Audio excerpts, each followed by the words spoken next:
Yeah. Damu Kiwe. Conversation. Hey, mute up. We live. Okay, well, you can sit in the booth, brother. It ain't that complicated. We in here on positive energy, and here you come. What a Christmas Grinch. You know what I'm saying? He just wants a little bit of attention, man. And my name is Du Sims or Lamonte. If you can't pronounce Du Sims correctly, Lamonte was suffix. You know what I'm saying? You feel me? Yeah. But welcome to Damu Kiwe Conversation. We live. They banned me on I'm in Instagram jail. It's sad, you know what I'm saying? So I know the numbers ain't gonna be what they usually is, right? But even with that, man, we don't do this for numbers. We make great content, and people either catch on or catch on later, or they don't catch on at all, and that's not our fault. You know what I'm saying? But today, the Arch Deceiver uses Christianity and Islam to save us, enslave us. Hey, Yael, did you? Selena said she got one more month of jail too. Did you check out that video that I had sent you, brothers? Yes, I did. Yeah.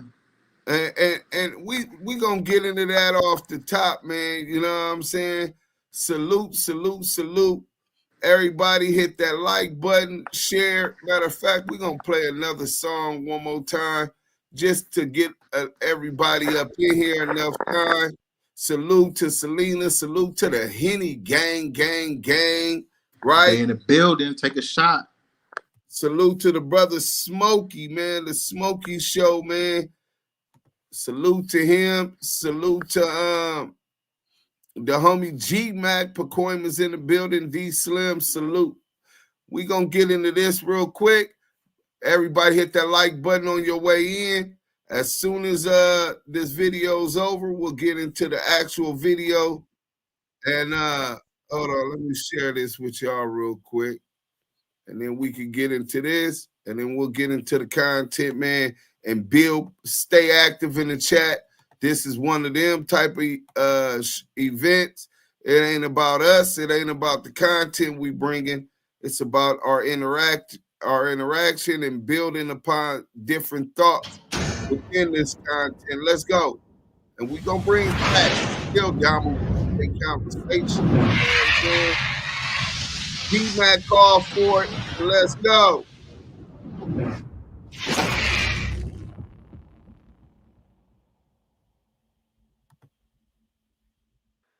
Hey, salute. That's Du Sims light up. Myself, you know what I'm saying?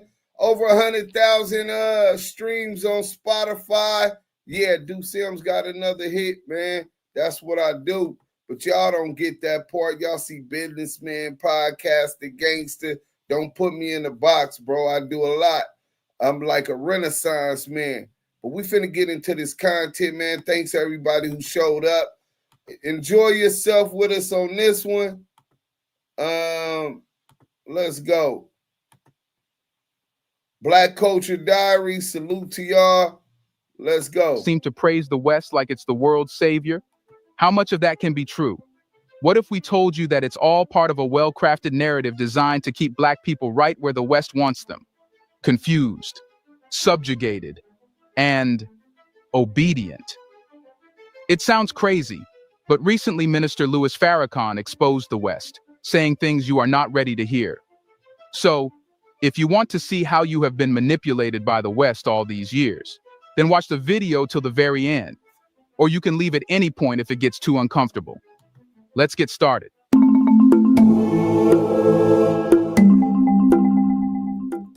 The Western world is the greatest liar in history. But here's the twist. It's not just about telling lies. It's about creating an entire system where deception becomes second nature. Minister Louis Farrakhan argues that the West didn't just stumble into its role as the world's master of manipulation. Rule number 3, you can't get rich slow. Hold on, man. When I owned 100 houses, I forgot it's going to be a lot of commercials. It was designed that way. Think about it, how else do you explain the centuries of domination, colonization, and exploitation? This isn't just about spinning tales of Western superiority. According to Farrakhan, it's a deliberate strategy that's been in play since the beginning. Enter the story of Yaqub, a black scientist who, as the Nation of Islam teaches, created the white race over 6,000 years ago to produce a people designed to deceive and control. Now, whether or not you believe this story literally, the metaphor is clear. The white man's rise to power wasn't through brute force alone. It was through cunning, manipulation, and lies. Let's break it down further. Take the Western education system, for example. Ever wonder why the curriculum is filled with stories of European explorers discovering lands that were already populated? Or how about the fact that the only black figures highlighted are often those who fit neatly into the narrative of peaceful resistance?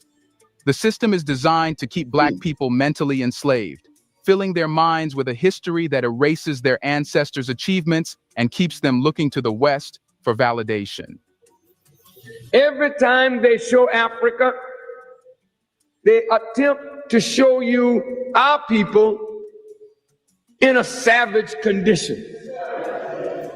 They want you and me to focus our minds on that continent and that continent alone. Listen. But this isn't just about the past. The West's tactics have evolved.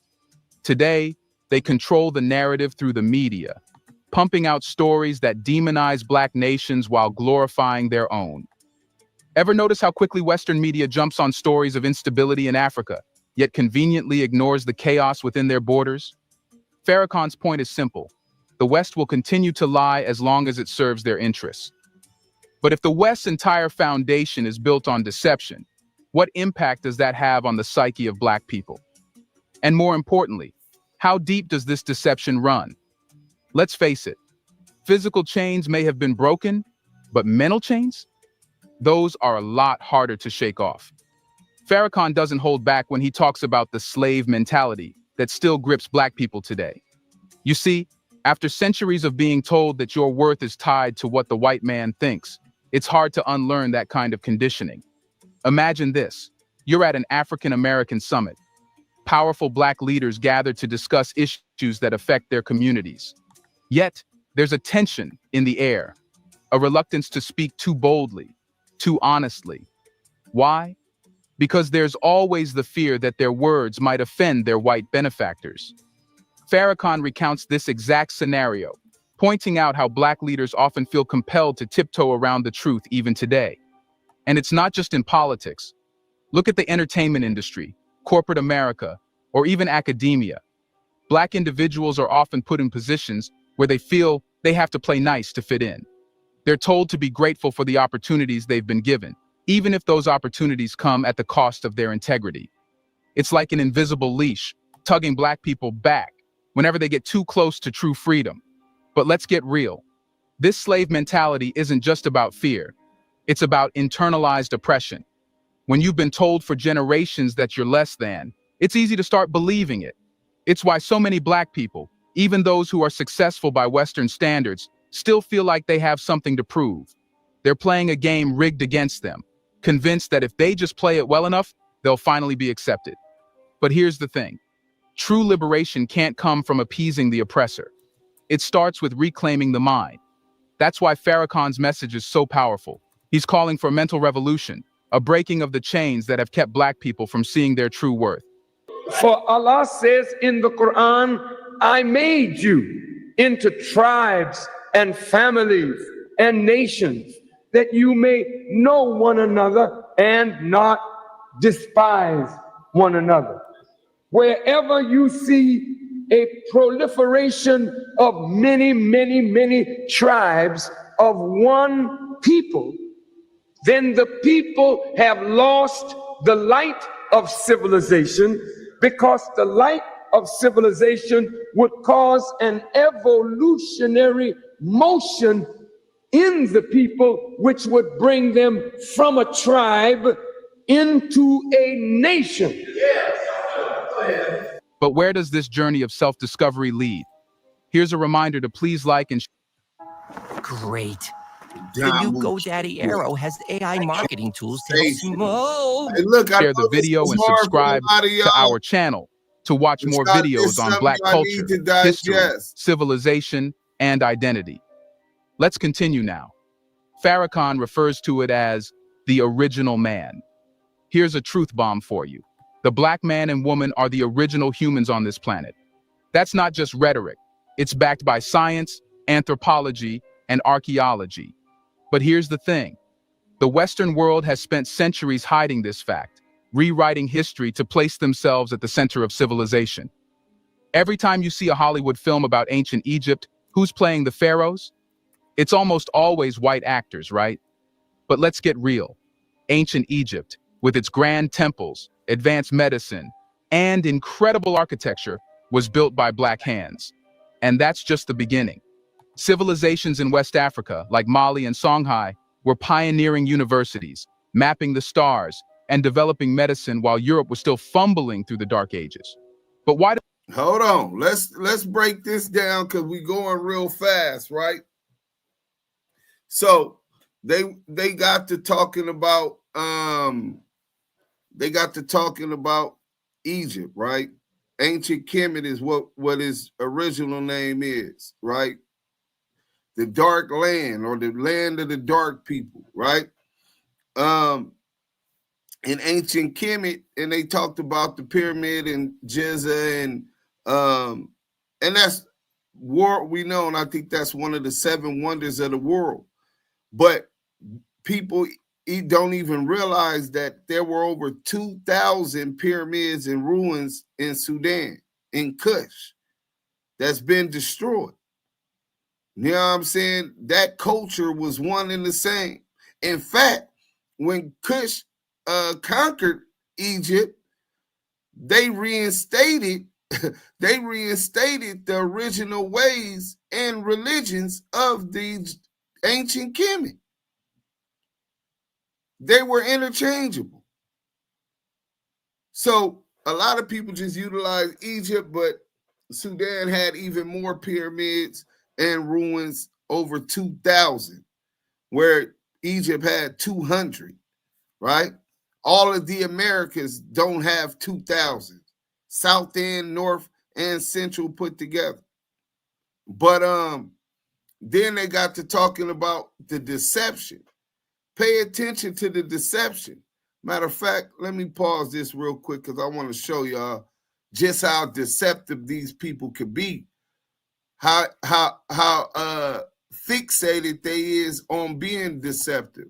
So let me share this with y'all, and we're gonna get right back to the video. You know what I'm saying? Hit that like button, share, man. We definitely gonna be in here doing Piltdown Man, right? Can you see this, yeah? Yeah, I can see it. Okay, so the Piltdown Man was a scientific hoax. You ever heard racial epithets where they referred to black people as monkeys? Most definitely, like Darwinism. Most definitely. Well, this is where it came from. The whole theory, everything came from Piltdown Man, right? So Right. let me educate y'all real quick. Charles Dawson was a lawyer, though perhaps in name only. As a young man in the 1880s, he took a greater interest in the stories of the earth. He collected fossils, prehistoric artifacts, and anything else that could give him a glimpse into England's distant past. He dedicated years to this passion, and by age 31, he had been made an honorary collector of British Museum. Well, I don't even really want to get too much into him. So it wasn't until 1911 that as he walked the grounds of Barkham Manor, he came across a second, much larger cranial piece jutting from a spoiled heap. He instantly recognized the fragment as part of the same individual. In February 1912, he showed the specimens to his acquaintance Arthur Smith Woodward, a geologist at the British Museum. These are Europeans, who was similarly impressed. Within a few months, the pair recruited a team to systematically excavate the leftover gravel pits from the construction at the manor. They found 7 more cranial fragments, the right side of a robust ape-like jaw with intact with 2 intact molars and a small assortment of animal bones and stone artifacts. The scientists eventually estimated the age of the skull fragments at 500,000 years old. When they say that the modern analytical-minded human species, which is our ancestors, began estimated about 300,000 years old, right? In 1915, Dawson would find 3 more fragments at the Piltdown site that belonged to a second separate 500,000-year-old skull. The importance of the discoveries cannot be overstated. Since the 1840s, scientists in Western Europe have been developing a theory of human evolution that proposed the existence of a creature in transition between ape and human. So what they wanted to prove, as we already know, we are the original being, we are God's people, we were the ones put on this planet, right? With the analytical mind and thought that exceeds any other animal or creature on this planet. Killer whales is really smart, but they're not us. But in any event, they wanted to prove in layman's that humans, the original humans, descended from monkeys, from apes, bro. So I'm gonna let me cut that off real quick, and I'm gonna get to this. Was a scientist, right? They ran this whole thing, and this is where that monkey came from, right? So let's go Piltdown, man. All right, so let's go to all right, so after pushing this narrative to a bunch of ignorant people who ain't scientists, don't know no better, right? But for white supremacy to make us seem as if we were lesser, right? Oh, they're monkeys. They're not even human. Remember when we were colonized here, those of us who are indigenous to the Americas, or those that were brought from the Iberian Peninsula, or those that were brought here on slave ships from Africa, whichever one you identify with, we're all still the original man. We're all still the same people, but choose who you identify with. But they said that we didn't have rights because we were less than a man. We were less than human. This is where this derived from. Now, this is Google AI overview. Piltdown Man was a hoax that involved the presentation of bone fragments as the remains of an early human ancestor. Now, this is the truth. In 1912, British paleontologist Arthur Smith Woodward and amateur antiquarian Charles Dawson announced the discovery of Piltdown Man in Sussex, England. Hoax. The fossils were actually a human skull and an orangutan jaw that had been planted by the hoaxer. Planted to push this narrative into the minds of the populations.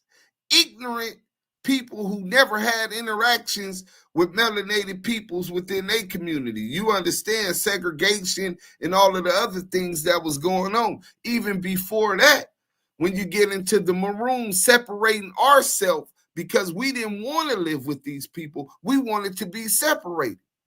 So you got a lot of people that might never have even met a Yael or Du Sims, and they might not naturally be racist, but in their ignorance and through scientific hoax, they believed that we were less than human. The Piltdown Man, ladies and gentlemen. Let me go ahead and get back into this content for y'all, man. But yeah, we on it. Share. Tell a friend. Y'all in here with Yael and Du Sim. Damu Kiwe. Why does the West go to such great lengths to bury this history? Simple. Because knowledge is power. If Black people understood that their ancestors were not just victims of colonization, but pioneers of human civilization, it would shatter the narrative of Western superiority. Farrakhan drives this point home. Knowing your past is the first step toward reclaiming your future. But it's not just about history books and documentaries. The erasure of Black history has real-world implications. When Black people are disconnected from their roots, they are easier to manipulate. If you don't know who you are, it's a lot easier for someone to tell you who to be. That's why reclaiming identity is not just about pride, it's about survival. Yet, as we'll see, the West hasn't just stolen history. They've built their entire civilization on the backs of Black knowledge and innovation. So, what's the real story behind the so-called Western advancements? You know that old saying, history is written by the victors? Well, it's... Before he finished that, I'm quite sure all of y'all have heard history is written by the victors and it'll be his story. Yael, we got a super chat from Can I Post? Can we get into that real quick? Yeah. I'm here. I gotta click on it. One second. It's on the screen. It says, "Can I post with the $19.66? Salute Nubians, and we appreciate any and everything that is donated and given to the Damu Kiwe Conversation team. Salute to you, your tribe, and your family, brother." And he says something about Ramsey the Third. That E1B1A, E1B1B DNA blood type. I have that running through me also. That derives from and is similar to the same blood type as Ramsey the Third. So salute to you, King. You definitely derive from, and I'm glad you know it, from royalty. And Nubians, when I said Sudan, that's why he was talking about. When I said Kushites, and Kush, that's what I was talking about. But the people were known as the Nubians. He definitely know that. The people of the bow, they were great bow shooters. But remember what he said. It's more accurate to say that history is written by thieves. Farrakhan doesn't hold back in revealing how Western civilization has systematically looted the knowledge and achievements of Black people, repackaging it as their own. Think of it as intellectual colonization. Let's take ancient Egypt, for instance. It's widely celebrated as the cradle of Western civilization. But hold up, wasn't Egypt in Africa?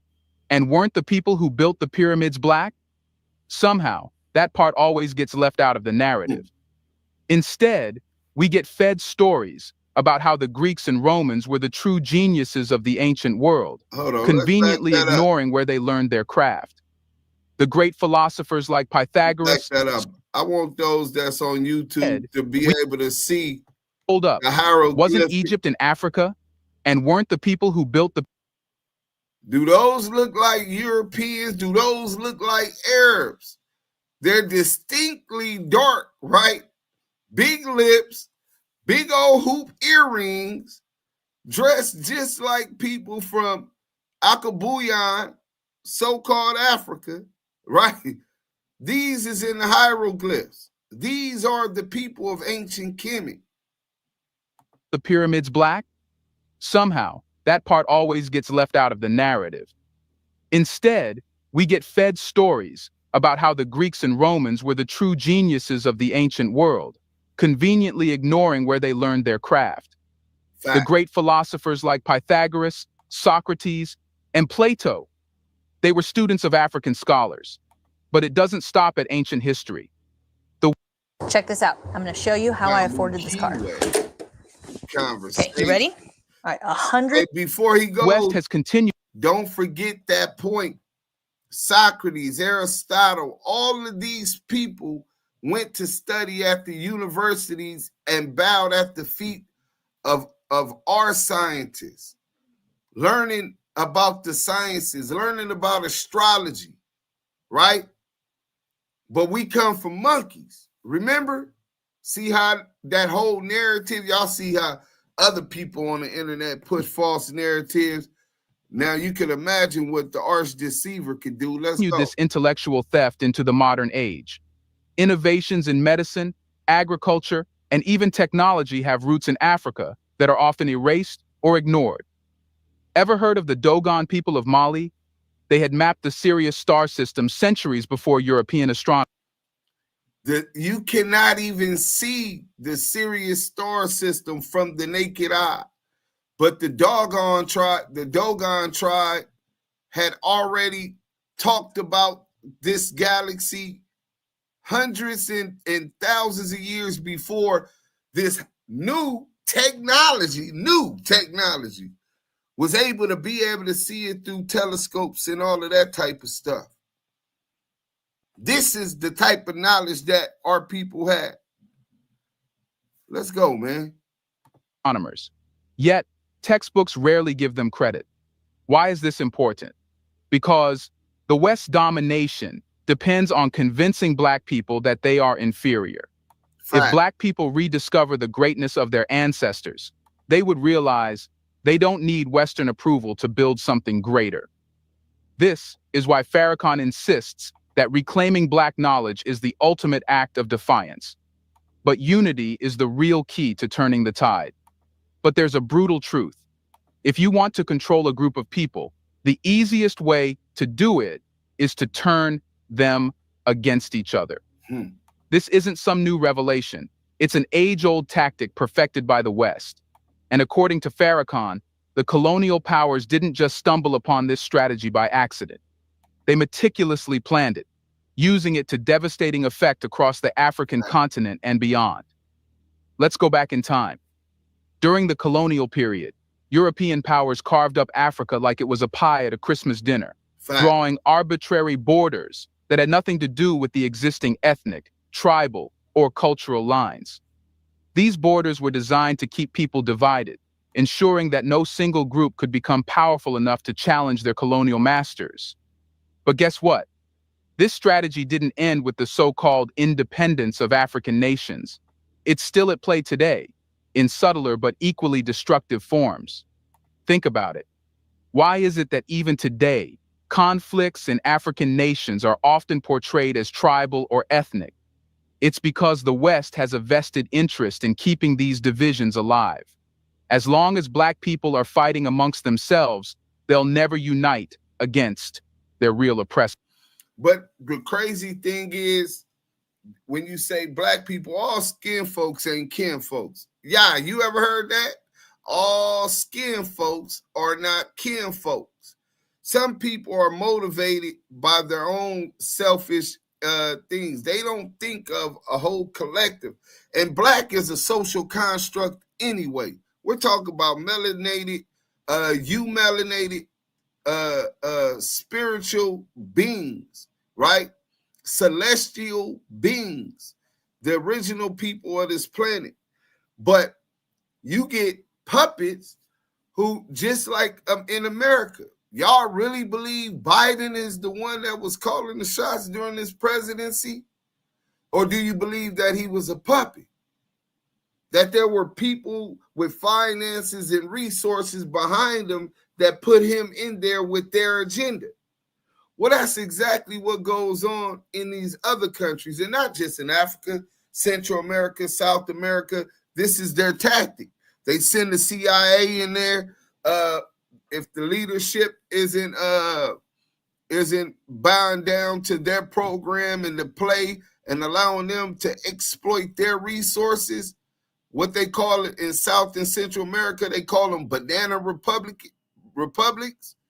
Well, that was because those banana republics were exploited for their fruits. It's no difference. We're going to destabilize the region if we're not able to exploit your resources.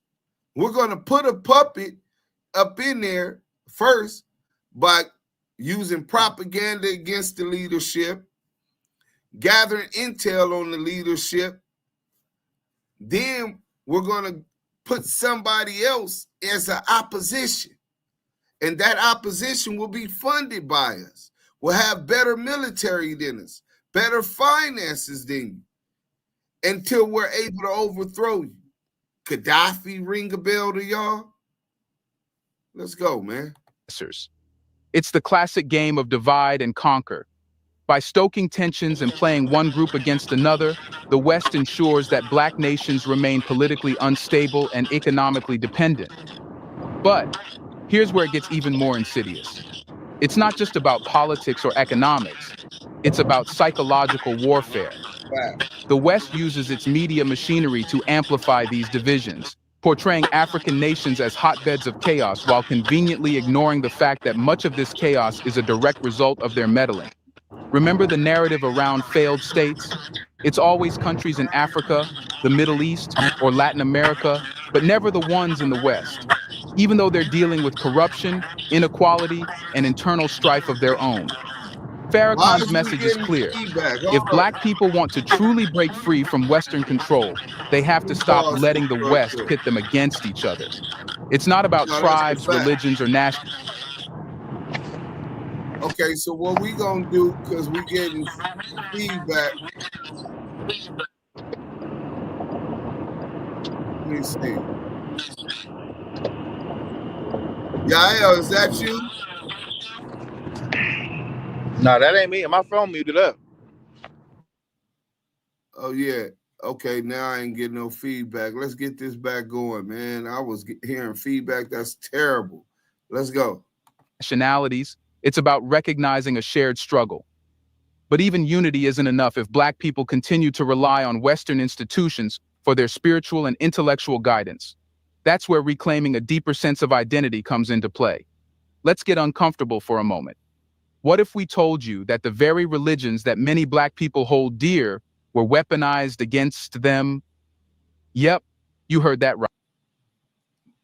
The very religions that our people who are naturally spiritually in tune with the heavens and the earth are used and weaponized and used to keep us enslaved. This is what we hear today about to talk about. Before we finish this, I wanted to read this comment. Ball Player Vibe says, we are indigenous to every part of this earth. Facts. Some are not. We are 48.1 billion years old, not a couple 100,000 years like some say. You're 100% right. I'm just going by what their estimates were in the timeline that they were trying to line up with the Piltdown man. You know what I'm saying? Let's go. Right. Farrakhan doesn't shy away from this Just for sake explosive of topic, argument. arguing that Christianity, and to some extent, Islam, were tools used by the West to keep Black people subservient. Here's how it works. During the colonial era, European powers didn't just show up with guns and chains, they came with Bibles too.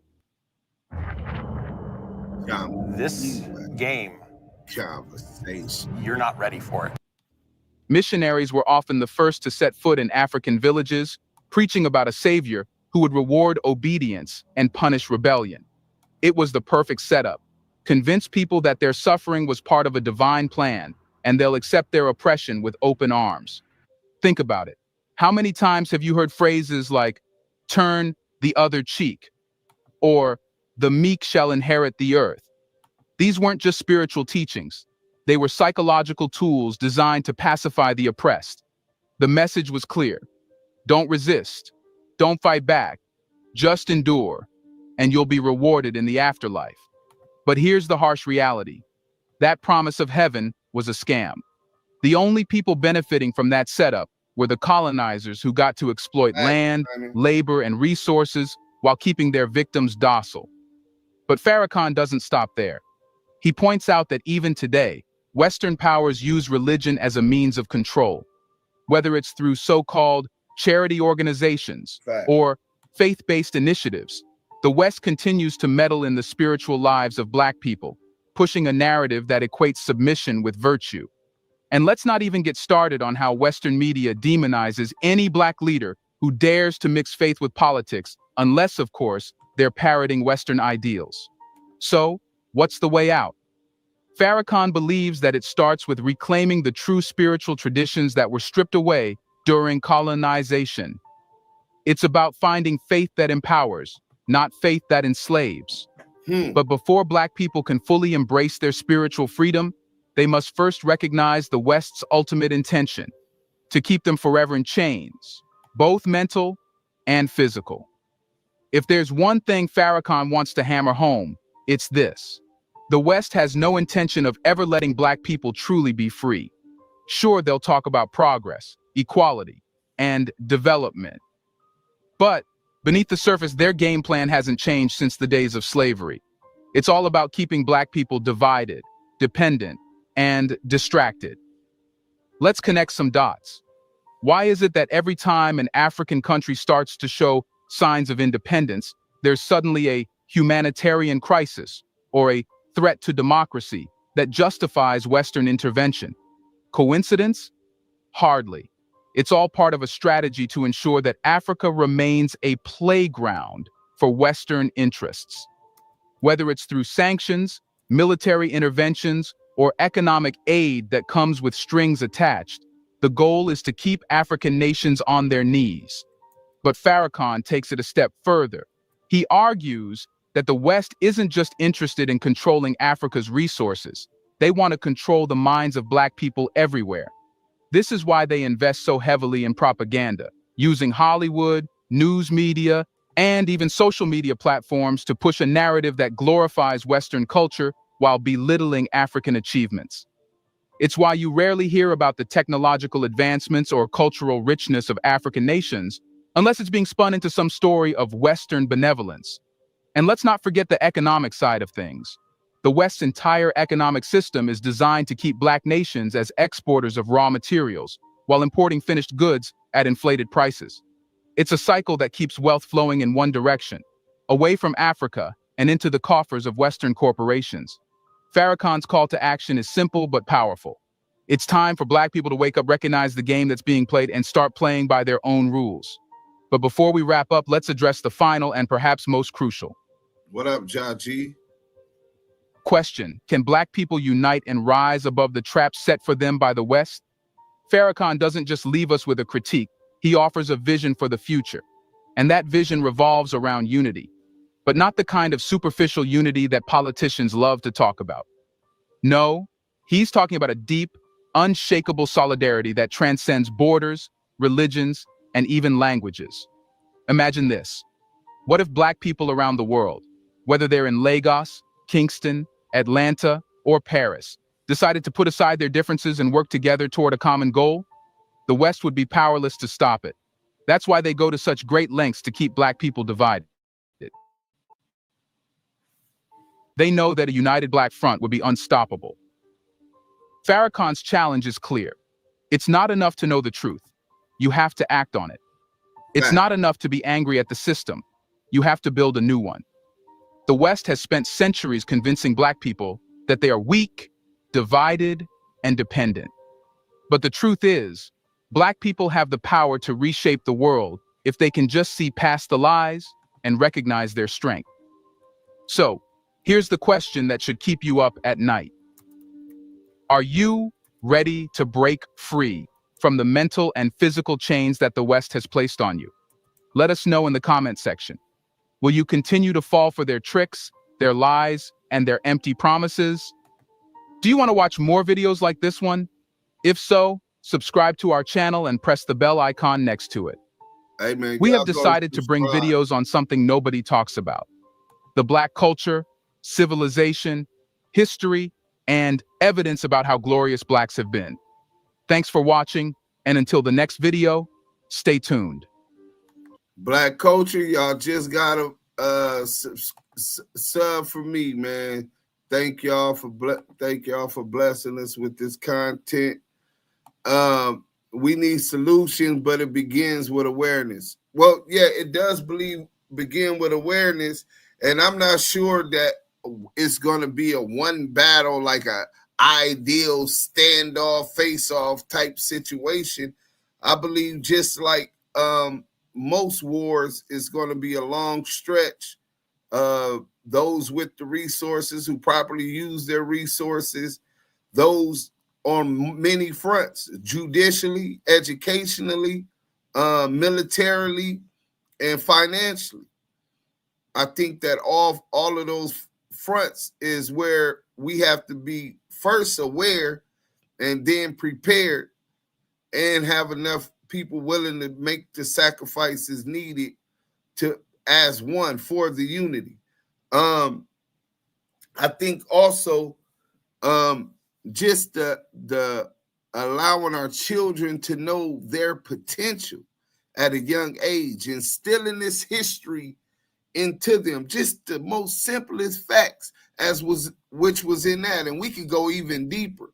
I recommend a lot of y'all go check out Ranuku Rashidi's African Presence in Early Asia, right? African presence in early Europe, right? Go check out Xtianity Diop's books, right? Who was I'm a Giopian. I follow Xtianity Diop like to the T. To me, he was one of the most renowned intellectual minds that walked this planet, not just black mind. In fact, he challenged them to the UNICEF, and I think it was in Libya, all of the great scientists to debate him, and they wouldn't debate him. They didn't show up. He would run circles around. But check out Xtianity Diop's book. Check out Ranuku Rashidi's books, African Presence in Early Asia. But instilling that pride, that sense of belonging, it helps the children at a young age to identify themselves with others who have a similar struggle, who look similar, right? But to see these great achievements that was achieved thousands of years ago, hundreds of years ago, lets them think like, man, with technology today, if they was able to do that 8,000 years ago, I could imagine what I could do. Now their brain gets to ticking, right? Now they have esteem within themselves because they understand the power of God's spirit within us all. And people, I don't want to get into a religious debate, but we're going to have to get into religion because of some of the statements that he made, particularly about the divisions that religions bring, right? Most Christian communities aren't necessarily interacting with or crossing paths with a lot of Muslim communities, right? In the hood, sometimes you get that. If there's a mosque in your neighborhood, I was fortunate to have a mosque in my neighborhood. But back to what I was saying, I'd have lost my chain of thought. But so I don't want to get into religion specifically, but I could tell y'all this. Anything that puts you into a faith base, right? Where it's about, I have no value of the worldly things, period. I don't care if this government is raping and pillaging our people, kidnapping us, graping us, our women, enslaving us. That was of the past. The richest today, I don't care if we're at the bottom of the barrel economically. I don't care if our educational system is not even comparable with its white counterparts or rich counterparts in these other places. All I'm living for is the hereafter, right? Ecclesiastes chapter 3, verse 8 through 21. Who knows of a man that dies and goes upward to a heaven? Or a beast or a fowl that dies and goes downward to a hell? None. So rejoice in your works and enjoy your life. Nobody has come back to tell us what comes after us. But that's where the problem becomes. Now people are based on faith, aren't putting the works and the actions necessary to make sure that we leave this earth in a better condition for our next generation, for our people. We gonna open this up real quick. Yael, anything you want to speak on from that video? I know how deep you is, brother. Oh man, you know me, man, and I do have to agree with you though. I have to agree that religious perspectives has deterred and it has divided the melanated people as a whole. Yes, I totally agree to that 100%. But one thing for me, and you know, other brothers might agree. We're all open to agree to disagree. Being that the Bible, when it's said in the video, the colonizers and the oppressors brought the Bible, right? They brought the Bible with their understanding on that book. They did not write that book, because the Bible is not a religious book. It's a book of stories. It's a book of, you know, moral code, moral compass, and it has direction and correction when it comes to dealing with your people. You name it, name a story, name a situation in the world that's happening, whether it be rape, whether it be murder, whether it be somebody being lied on. It is in that book, and it gives you chronological thinking and understanding on how to decode and understand it from a spiritual understanding, having a moral compass and having a soul. You know what I'm saying? And a lot of people fail to realize your oppressors don't have that. They come up with their own conclusion and their own way of thinking and their own understanding. That's why they are over us and we're standing under them, and they are our oppressors. They've oppressed us, put us in all kind of financial, spiritual situations to where, again, look at our people now. And being that that Bible is a basic instructions before leaving this earth, like you said, Deuce, given help and understanding and freedom to the generations after us, we have to understand what we're reading. And a lot of people don't really understand what they're reading. They're reading it from scratching the surface and not getting in depth from a spiritual perspective. And that is one key that our people do have. We are a spiritual, real deep people, you know, and I love our people, and I love the fact that, you know, we do have some who are not robots, who are not subjugated to religion. Believe it or not, I'm a non-religious individual. I don't believe in religion.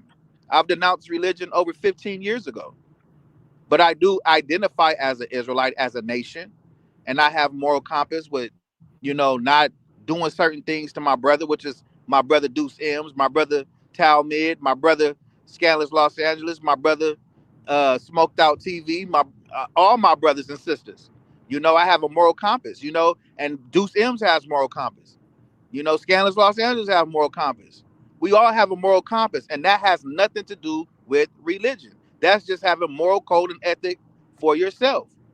And that's what we need to install in our children, including financial literacy, including how to protect themselves and protect the home and protect their wives and protect, you know, that's a lot of stuff that society doesn't teach our people, you know?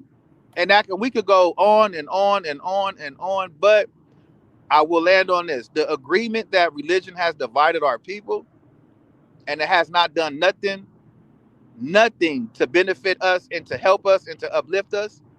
We have to correct that wrong, and we have to unite and stand strong together. I totally agree with you, King. We got some more stuff, but let me get into this comment. Can I post? You said, I'll say it again. You might be the new Bunchy Carter. Is that referring to Yah? Clarify that in the comments. But let me get into this. What up, brother? Yo, can I say something? Yeah, go ahead. Can you hear him, Yah? Most definitely. Go ahead, brother. Talmud is in the building. Yeah. Shalom, shalom. Shalom. Yeah. I just wanted to double down on what bro was just saying, right? In terms of what that book teaches. Now, I'm going to give you some history, and I'm going to bring it back to the very point that Champ was just making, right? This is from the social matrix, the Jews and the Gentiles in the Mediterranean city. It says social life in the ancient city was organized around code and seemingly non-religious activities like theater, rhetorical, athletic competitions, and the convening of city council and the court of law. So what this is basically saying was that the people outside of our ancestors, their understanding of life on a daily basis had to do with non-religious activities, had to do with entertainment, had to do with sports, right? Had to do with being entertained with what was going on in the court of law. This is what they was drawing their entertainment from. People outside of our ancestors, right? And it says invariably they involve some of the acknowledgement and the offering of traditional deities and eventually to the divine power of the emperor. But for Israelite populations in the Mediterranean diaspora, it's concerned about guarding their traditional practices. Therefore, enfranchisement into the life of their cities and residents invariably involve negotiating various accommodations and exceptions. Now, let me put this into perspective. That book teaches about community and protecting community, right? That's what that book teaches, doubling down on what Champ was just saying. But look what this article says about how our ancestors lived. It says, to come in these communities, you was met with negotiations and accommodations, meaning you had to check in any community that you came to where our people was. And I just wanted to put that in the perspective as to the history of what that book is teaching and who the history of that book belongs to in terms of a people historically that you had to check in when you came amongst us. I just wanted to put that in the perspective because that's what that book teaches about community and protecting community. I yield with that. Hey, okay, I definitely get that, but the argument is that that's not what it was being used for the colonizers in this land. But real quick, you said that they also gave them accommodation, so when they checked in and they went and checked in, they also made them feel welcome. They weren't just unruly and disrespectful. They were embracing of all people that visited, right? Yeah, our people, you could come amongst us as long as you was moving correctly. Right.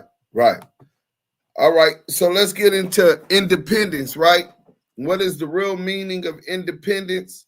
Independence is the state of being free of the control of some other person, country, or entity. Are we free of being our bank accounts and our currency of a country? No, we're dependent upon the US dollar. Well, now they do have bitcoins and cryptocurrencies, right, as alternatives, right? Are we free of the country being in control of our educational system? No, they're in control of our educational system. The first teachers of our children outside our home is employees of the city, which is owned by the county, which is owned under the jurisdiction of the state, which is under jurisdiction of the United States of America, the federal government, right? And this is, they're young, they're easily influenced, and they're impressionable, right? The education system, we're dependent upon them for our education system, major problem. Finances, major problem. Judicial system, are we independent from the control of the government's judicial system? No. In fact, we've been the brunt of its attack from the minute that they stepped foot on this land, whether they brought us from Africa, Iberian Peninsula, or we was already here. Those laws, Jim Crow, slavery, what else was it? Loitering. All of these were laws to criminalize us because they're always, quote unquote, like it's like a dog whistle. When they say the war on drugs, the rest of the world and the population already know that's targeting our communities, right? When they say the war on gangs, they understand that that's targeting our community. They're not finna be doing no war on gangs and raiding homes in Beverly Hills. You know what I'm saying? Or Calabasas. Maybe a member that lived out there, but not predominantly those communities. They ain't got to worry about the slave catchers coming in there and doing that. But I just wanted to do that because they said that we were freed and given independence, right? You can't have independence when you don't meet not one criteria judicially, economically, militarily. We depend on them for security. Are you serious? And then we cry because they unalive our people.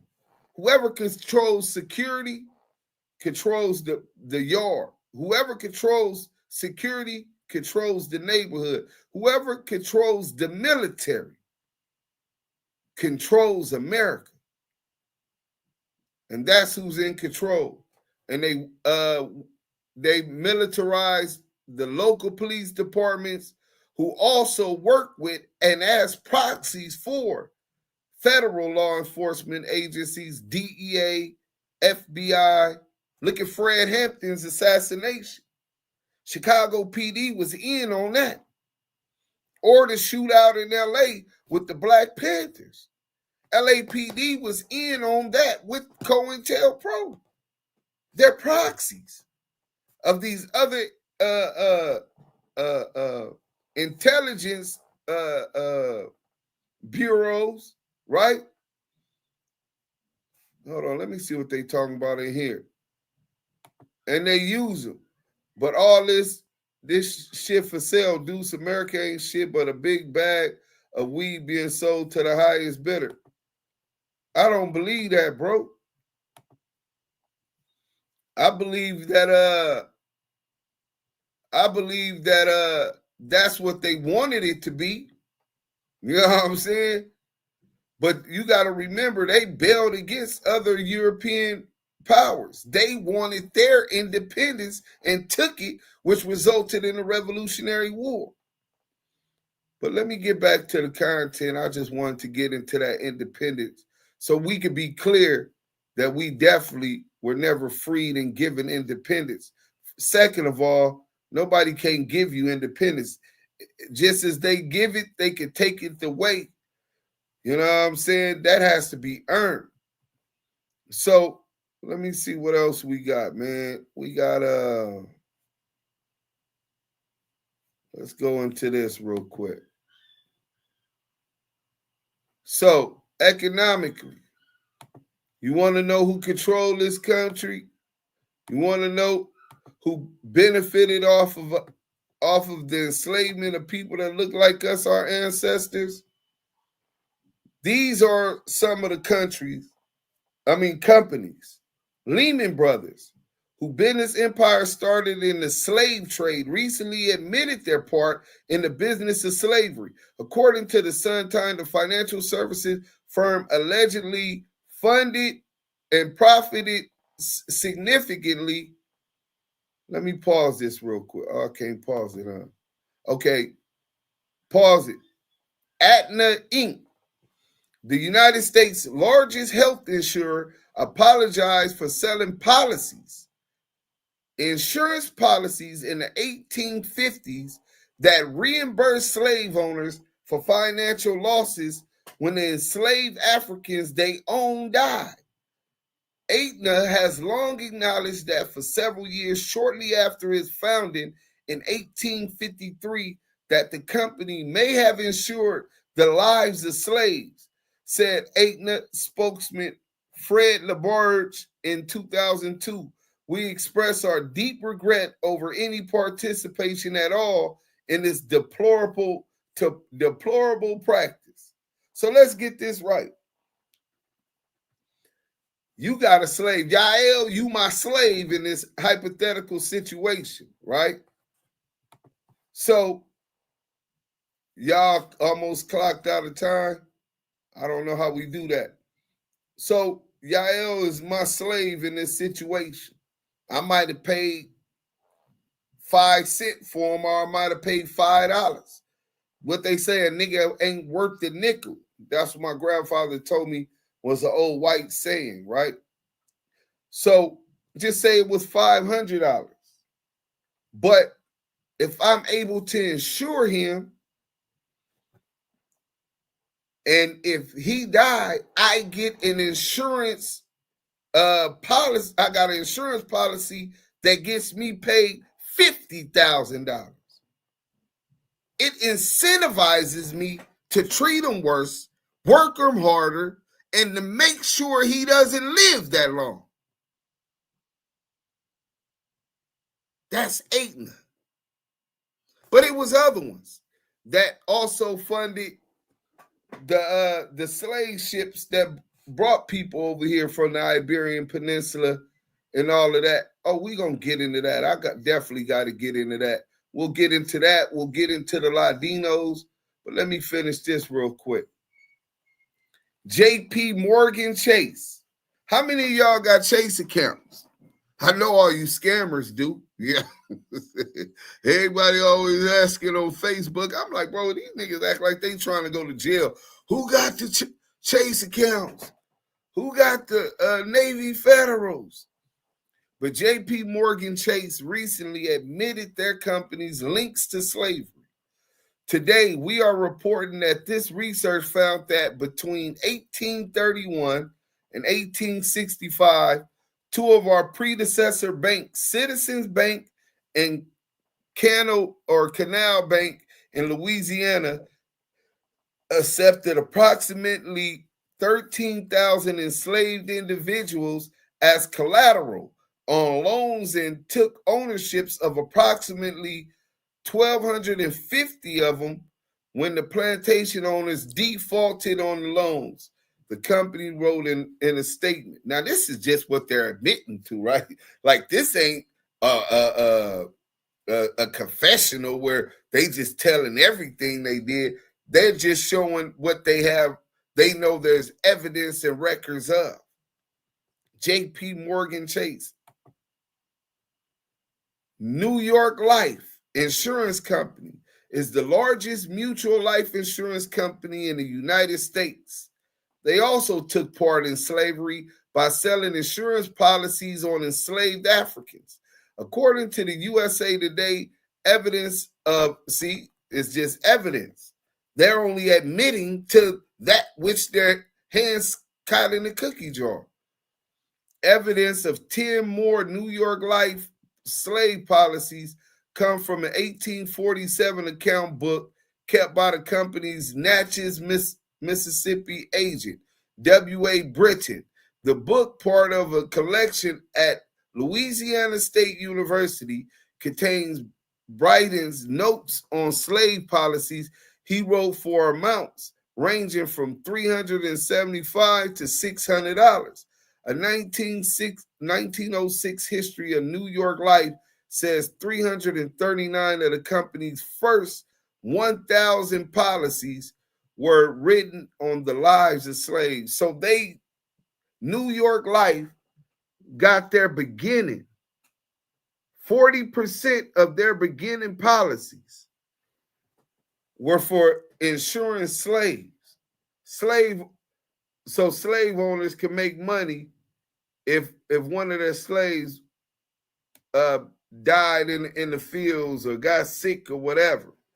Their investment, equitable value, right? I wonder how much $600 was in 1847. Let me see. That's a good question. What is the dollar value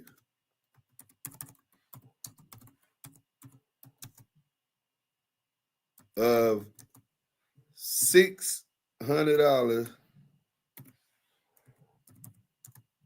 in 1846 to today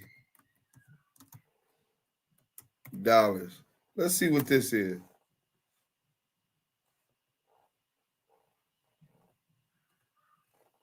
So $100 in 1846 is equivalent to $4,097. The inflation calculator uses U.S. Consumer Price Index.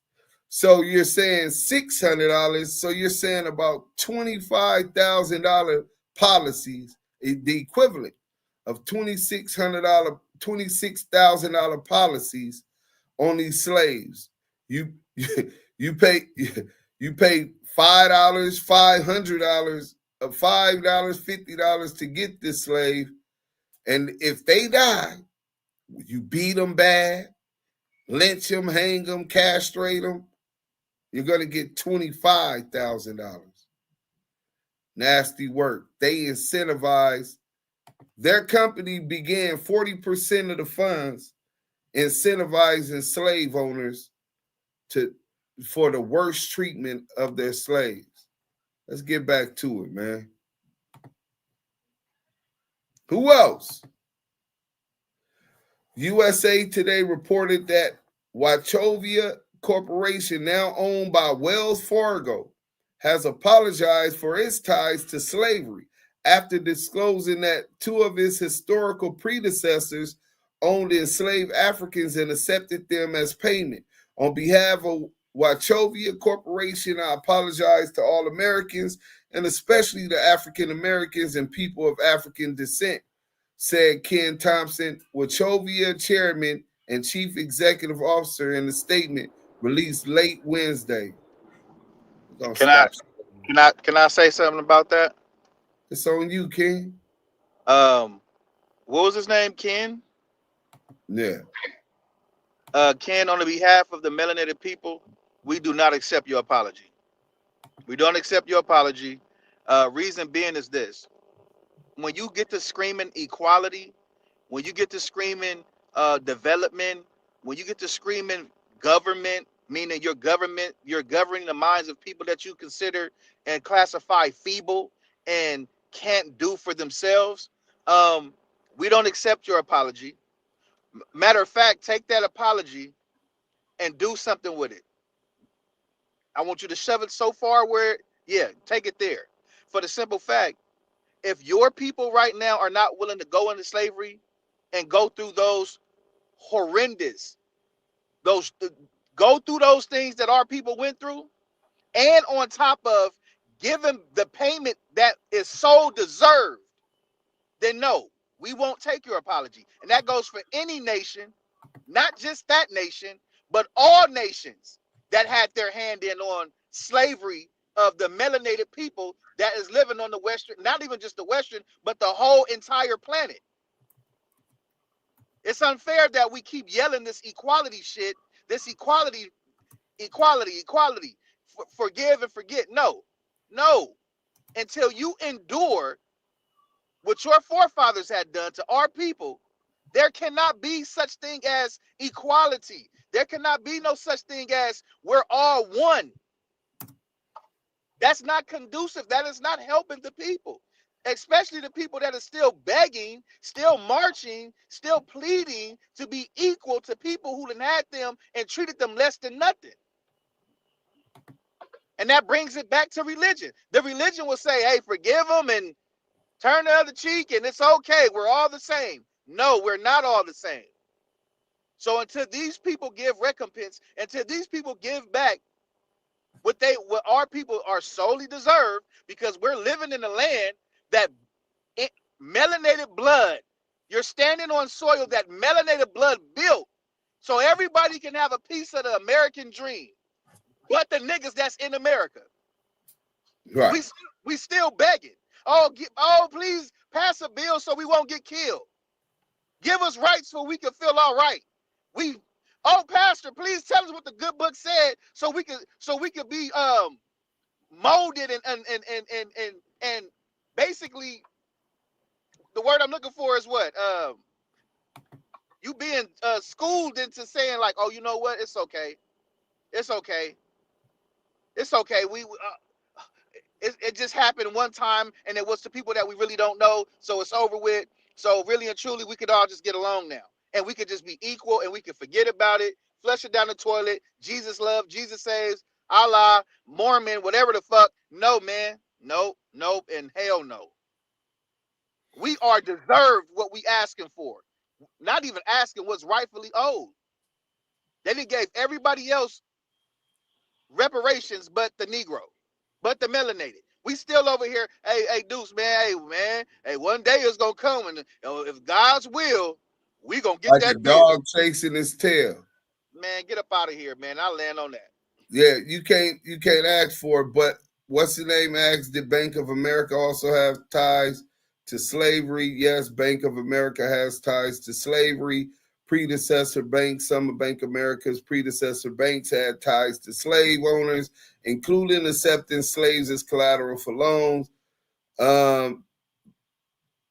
Bank statement, Bank of America CEO said the institution of slavery left an indelible and shameful mark on our nation's history, and we regret any actions our predecessors may have taken that supported or tolerated the institution of slavery in America. Man, America is like CS2 back. Oh, man. They have no morals. Mystery Babylon in the book of Revelations, man. They have no morals. We don't care about how America is being perceived from other nations. The gig's up. We know you are the Arch Deceiver. We know you are the Mystery Babylon, speaking in the book of Revelation, that has fornicated with all the fowls of the world, right? All other nations, right? You guys, we don't care about that. We care about what we deserve. See, now I see why he was saying that I might be the new what did he say? He said The Bunchy Carter.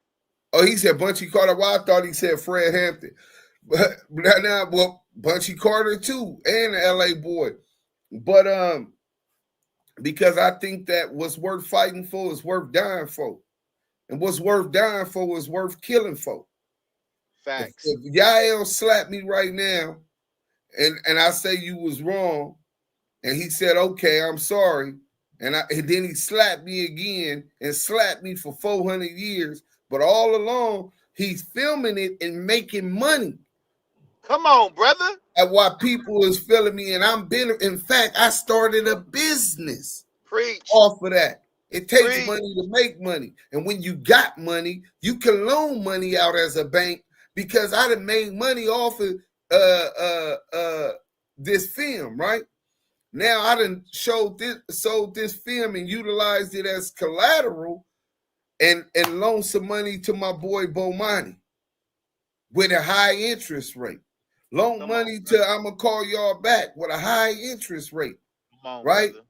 But Yael, who was getting slapped or whatever, or I was getting slapped in this one, I don't see $1 off of it, even though it utilized my image, even though I went through this pain, this sweat, blood, and tears of being slapped around, humiliation in front of my family, right?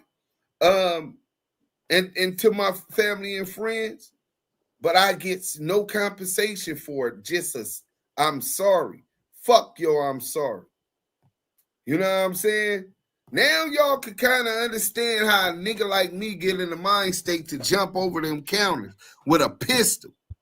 You know what I'm saying? And I'm not advocating for you to do it. I'm just telling you what I did. Right?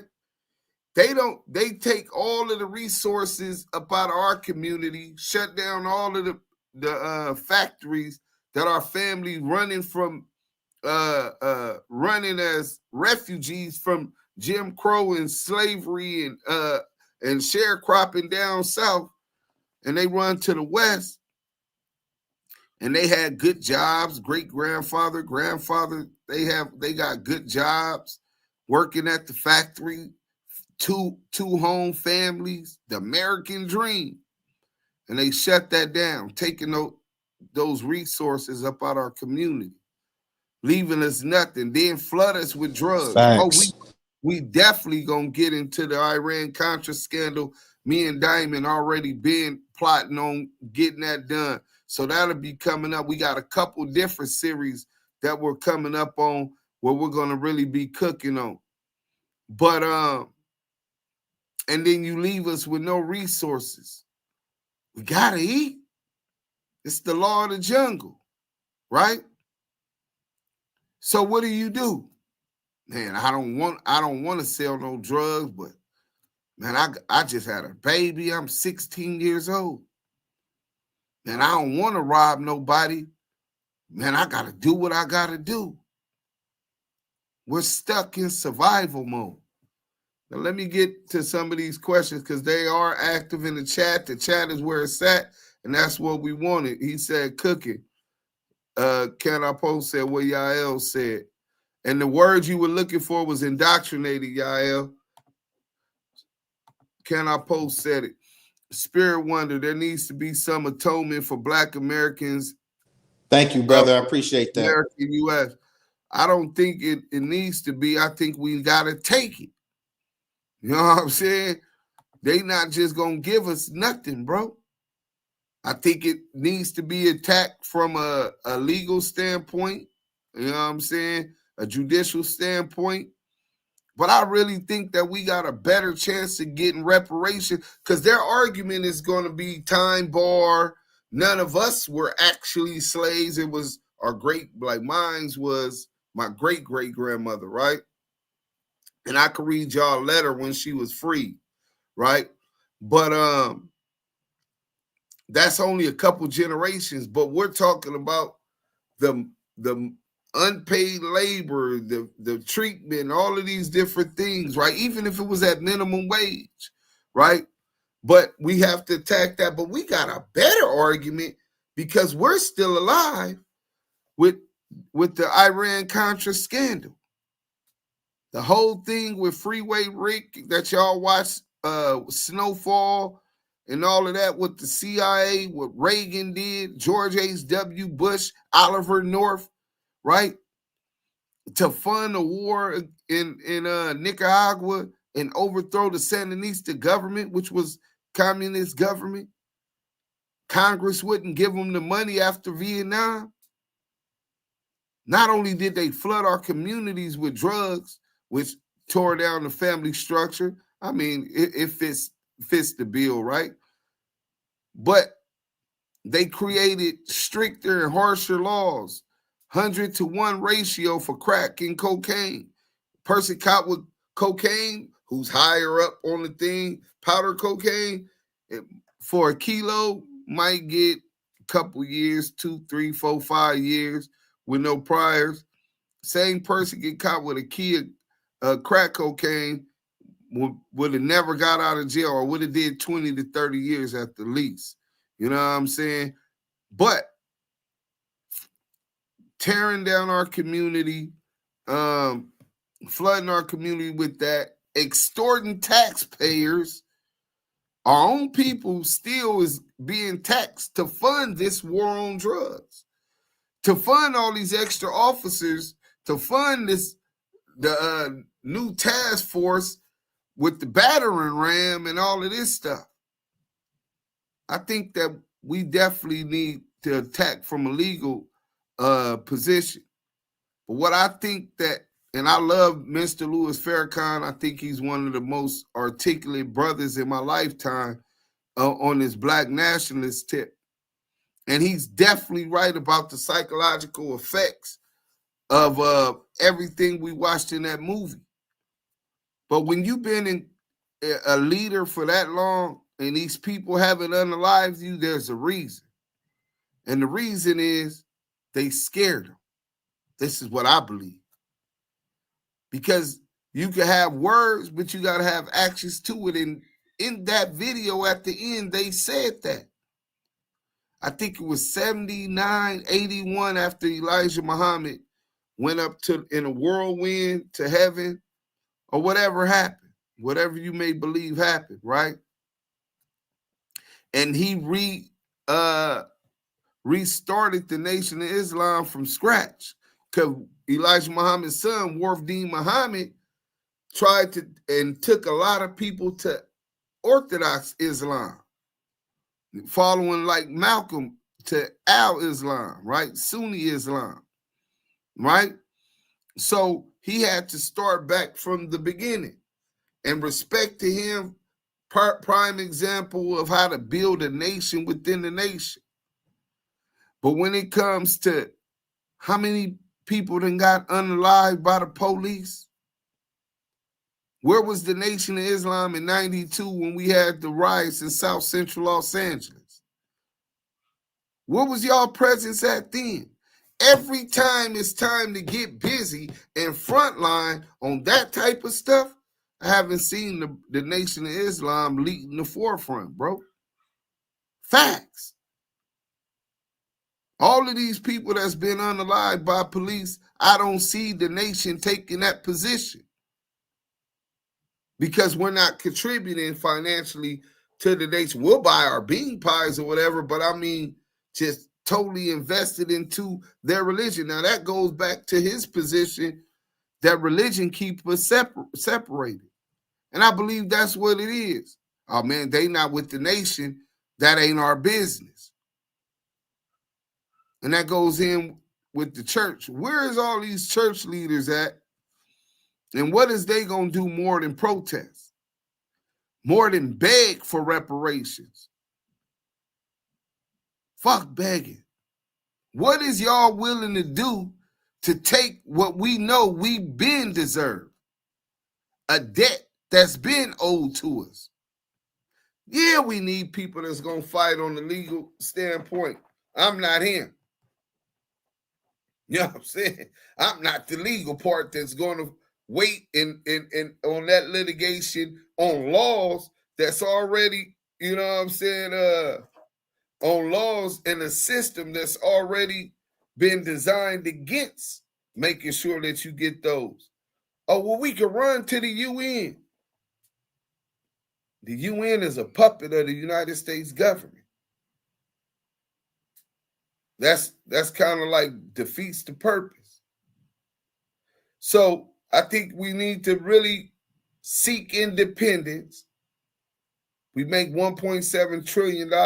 We gross $1.7 trillion every year in the United States. Our people that look like us.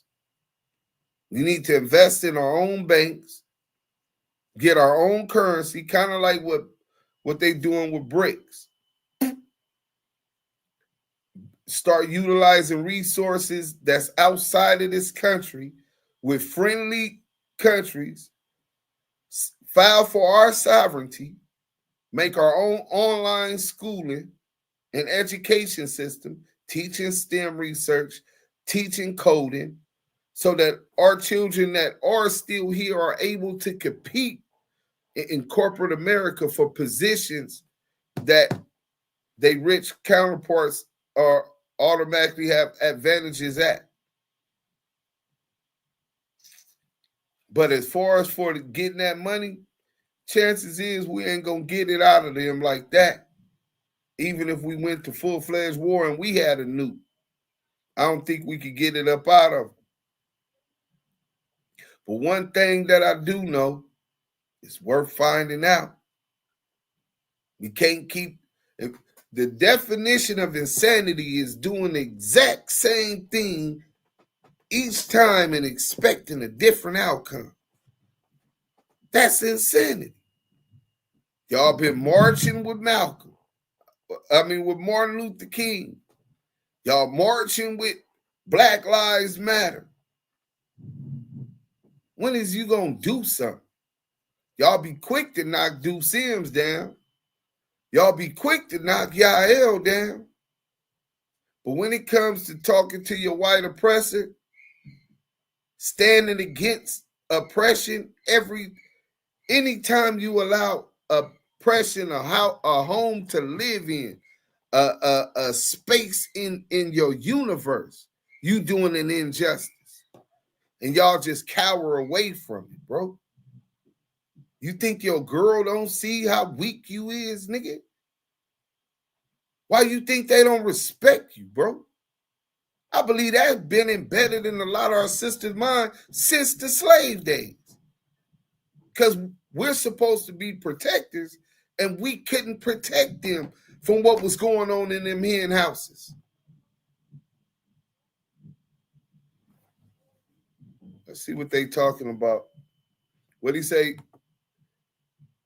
The bee enslaved us first and conquered North Africa in the 6th or 7th century AD. Hey, bro, send a link or something like that to Active Chuck's DM. I want to read about that, brother. Appreciate that. Los Coast TV. And tap in, bro. We got a YouTube team. #ETE. Shout out Smoked Out TV. reaction. Shout out Simply Talking Podcast. Shout out Scandalous Los Angeles TV. Shout out that girl Henny and the whole Henny gang, whole Henny legal team, whole Henny snipers. Shout out to the Smokey Show. Shout out to Stand On It Media. And if I forgot you, apologies. I want to get back to the content. But yeah, tap in at Active Chucks on IG and send me some literature on the them enslaving. Oh, the bee enslavers. Oh, I thought maybe he was talking about the Arab conquest. I'm familiar with that. Oh, Arab, yeah, that is what he was talking about. I was finna say, once he said 6th and 7th century AD, yeah, and arguably, I believe that was even worse. This ain't about talking about problems. I bring solutions. Where's the restitution stipulated through the Constitution? Spirit one of Tupac. Damu Kiwe conversations. Yeah. Now you see why Pac was separated from a lot of these other artists. Listen to them bars. I mean, I hear he was talking that community revolution. He most definitely was, bro. I gotta give it to him for sure. 100%. Right. Can I post? You got it. All about recompense with some dollars and cents. Exactly. Fuck y'all. I'm sorry. And we was already here in the Americas. Plymouth Rock landed on us. Well, I believe we was already here, but I believe we came from Africa too. And I know we came from the Iberian Peninsula. Let me get to that real quick. You know what I'm saying? Let me get to that real quick. You know what I'm saying? We're gonna have to go into this real quick. So let's go to Black Ladinos. Let me see if y'all can see this. If not, I'm gonna make sure y'all can. Oh yeah, y'all can see it. Good. Let me blow this up for you. Black Ladinos, Negro Ladinos in Spanish, were Hispanicized Black Ladinos exiled to Spanish America after having spent time in Spain, right? Black. Hispanicized means Spain. Exiled to Spanish America after having spent time in Spain. They were referred to as Negroes, Ladinos, cultivated or Latinized blacks, as opposed to Negroes, Bozales, uneducated blacks, because they spoke Latin, because they spoke Spanish, knew how to read because they came from Spain, as opposed to Negro Bozales, uneducated blacks, i.e. those captured in Africa. The Ladino skills granted them a higher price than those of Bozales. Black Ladinos born in the Americas were Negroes, Creoles, blacks, Creoles of colors. So when you get to Louisiana, now mind you, you remember, let's get into that. We could go into that history, but let me go. The resistance, let's talk about some of this. The resistances from the Tainos continued to intensify, resulting in a series of bloody wars between them and the Spanish colonists. Eventually, by beginning of the 1500s, the Taino population was nearly decimated, mostly due to diseases, warfare, abuse, and intermixing with the Spaniards, also contributed to their decline. But by this time, Taino slavery had been outlawed due to the intervention of the Dominican friar Bartolomé de las Casas, who instead suggested to the Spanish crown to import enslaved Africans for the labor. This action made Santo Domingo the first colony to do so. The first Africans to arrive on the island were known as Black Ladinos. Think about this. Everybody's talking about, and this is in the 15th century. So you're talking about 1400 or something, right?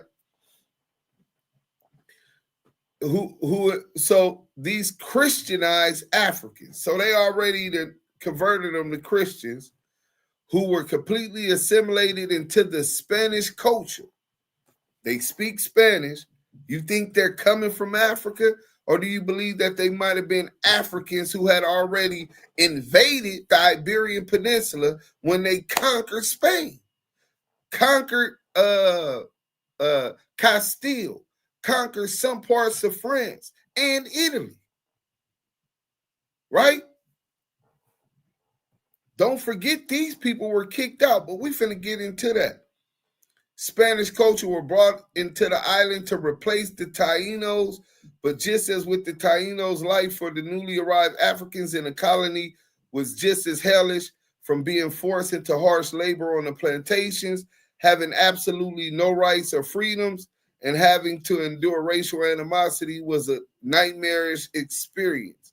This pushed them enough to escape from the plantations, while others planned to stage an uprising. So even them, they thought they was going to be better. You just a nigga, boy. So let's go into this. Although Jewish legend traces the origin of the Ashkenazianism, all right, boom.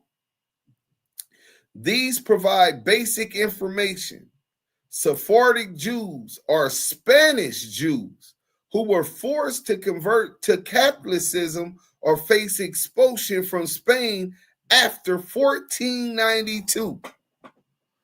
So the Spanish people who were fleeing the Iberian Peninsula, some of these were Jews and Moors. It was a lot of Muslims also, right?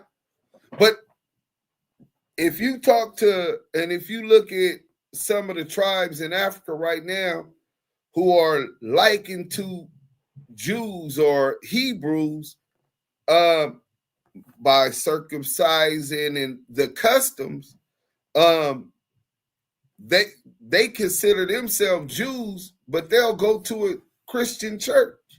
They don't see a difference because they're culturally and ethnically Hebrews, not practicing Judaism in the way that those converts and Ashkenazis are pushing it. But these same people who left in 1492 in this great diasporic movement, 100,000 to 300,000 Spanish Jews, estimates vary, left Spain and settled in different parts of Europe and the Middle East, Sephardic Jews. So check this out. We're going to get even deeper, right? Ladinos, Westernized Central American person of predominantly mixed Spanish and indigenous descent. In that sense, Ladino is synonymous with mestizo. The word Ladino is Spanish meaning Latin, and the Ladinos of Central America are not to be confused with those Sephardic Jews who speak the Ladino language. So Ladino is also a language from Spain that the Jews spoke. But these same people that left the Iberian Peninsula, and we can finna get to that, were called Ladinos, but they don't want you to mix the two. Is Ladino the same as Spanish? It's called Judeo-Spanish or Ladino. Judeo, Spanish or Ladino. And it's a beautiful mix of Castilian, Spanish, and Hebrew, with a smidgen of Arabic, Greek, Turkish, and French thrown in for good measure. If Yiddish is the language of the Ashkenazi Jew, then Ladino is the language of the Sephardic Jews. So here it goes with these people, these Ladinos. Kind of remind you of the words you hear people say Latinos, right? Kind of remind you of that, right? But let's go like this. We're going to shake that real quick. Y'all hit that like button. Let's see what y'all talking about out here. Take out atonement. Look up 14th Amendment, Section 4. They put it in the Constitution not to pay reparations on a federal level. The best chance is state by state. Take our atonement. Fact, America understands violence. That's how we going to get what we supposed to have. That's the only thing they understand. The Spaniard, French, and English did the same thing to us here that the Arab did in North Africa. I don't disagree with that at all, brother. I think you're 100% fact on that. Black folks turned the F up. We weak. Martin Luther King died and forced Lyndon B. Johnson to start signing civil rights. That still happens, yeah. Put that rubber on the road, King. Salute. Damu Kiwe Conversations. Senior General Trav, salute. My great-grandfather was a slave, so I'm only a second or third generation U.S. citizen, right? Farrakhan is an agent. That's why they haven't taken him out. NOI ain't putting work on no white man outside of prison. I don't think that we're supposed to make it a racial thing, because more than 98% of white people don't enjoy the profits from the spoils of war. It's the ruling elite and the government. You know what I'm saying? Those close to them get little trinkles off of the tabletop. But I think the only way that we win this is through unity, not dividing on racial lines, especially understanding that race is only a social construct, right? Let's talk about Harriet Tubman. She would have never been able to succeed without help from people who empathized and stood with her against slavery, that helped her on the Underground Railroad. Those resources are needed if you're to win. So I don't think all white people is our enemy. I believe this government is our enemy. Let's get back to the thing. That Reagan law and decree. 1. Facts. The NOI is in bed with Scientologist church. I never heard that. Nothing, because if they act outside of the program, they're going to get that 501c3 revoked. That's a fact.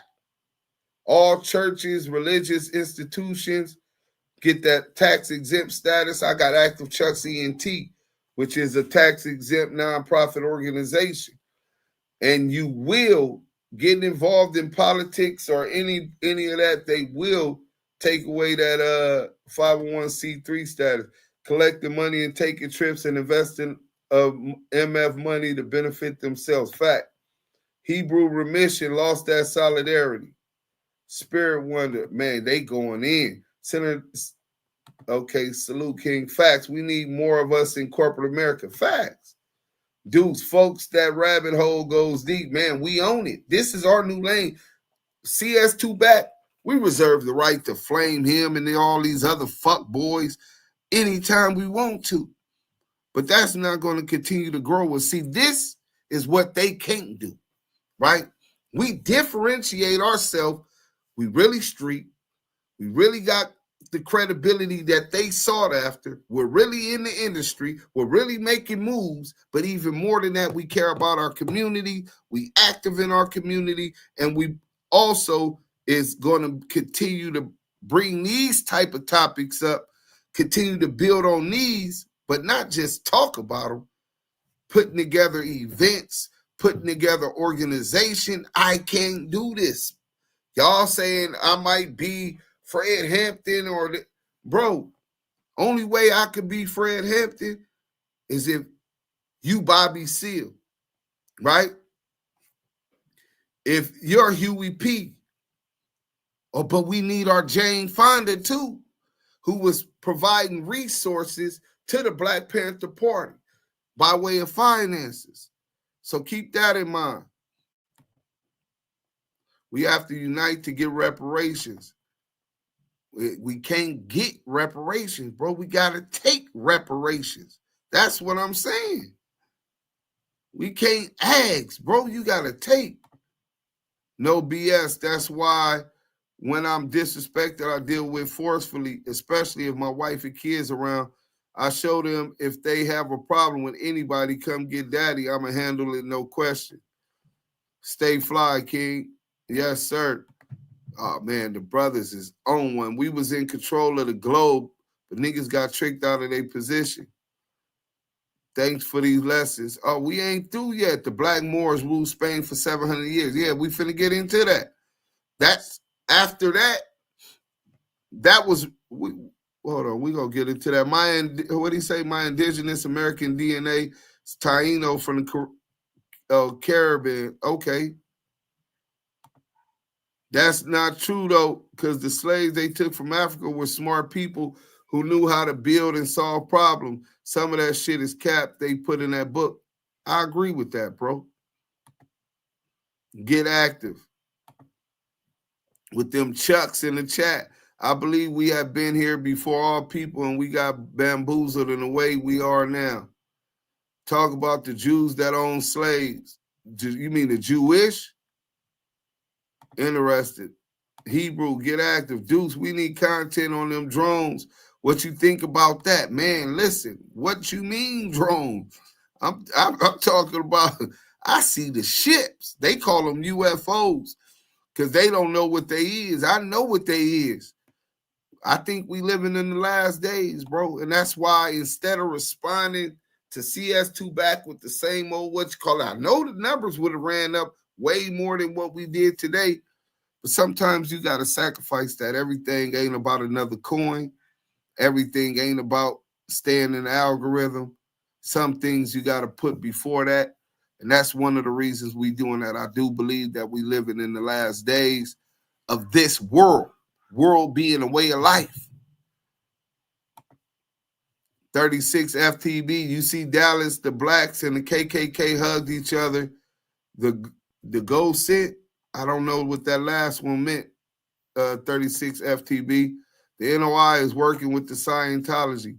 We have been held back, purposely put down because we darker. We are owed for suffering we have endured. Yeah, some people have did that, but I don't think it's even we being held back because we darker at this point, bro. I mean, it's institutionalized racism. We're supposed to be at the bottom of the pyramid. So it's what started off was racially putting us at the bottom of the economic pyramid. At the higher we go up as a people, the taller the pyramid gets, and those at the top, that 1%, continue to rise and benefit off of everything. They continue to we don't divide, we unite. Damu Kiwe conversation, man. G-Mac, keep on saying that, bro, because that just keep reflecting in my mind to stay on that.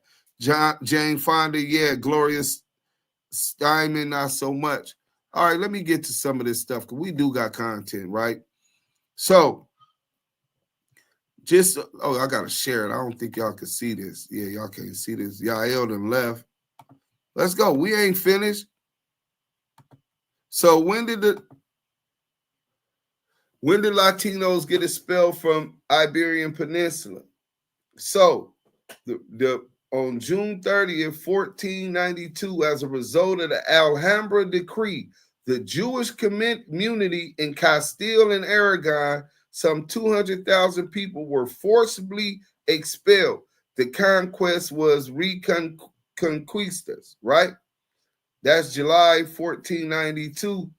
Granada War, Battle of Covadonga, Almanzor, right?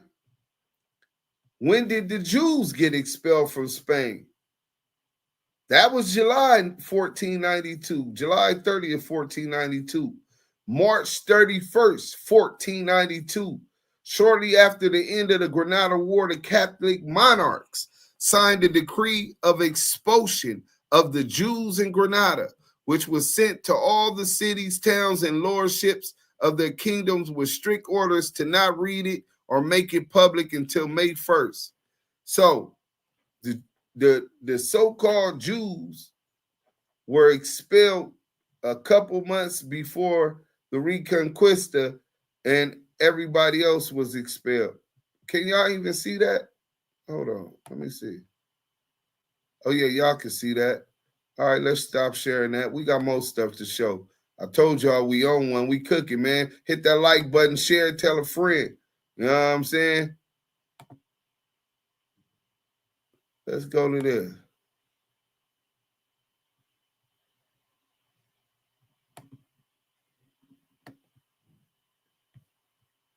Can y'all see this? No, y'all can't see it. We're going to be going through the comments. Stay active in the chat. We're going to play this little, what you call it, It's just a trailer. I hope y'all seen this. Let's go.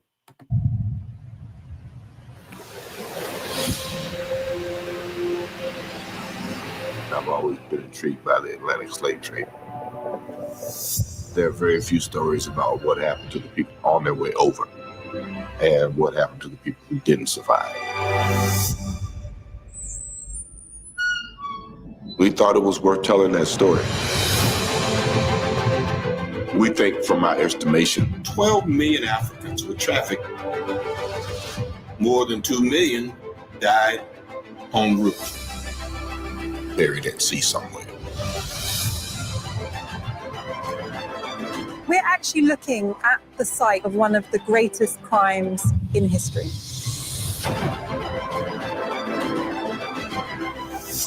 This is currency created to buy a human being.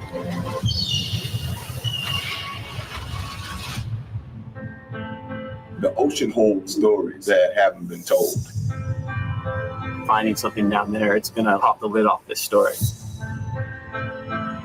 This is ground zero for the whole transatlantic slave trade. It's almost the capital of it. My ancestry started in Gabon from the Benga tribe. The story of the slave trade is world history. The world bears responsibility for it. You have to come to terms with it. You have to confront it.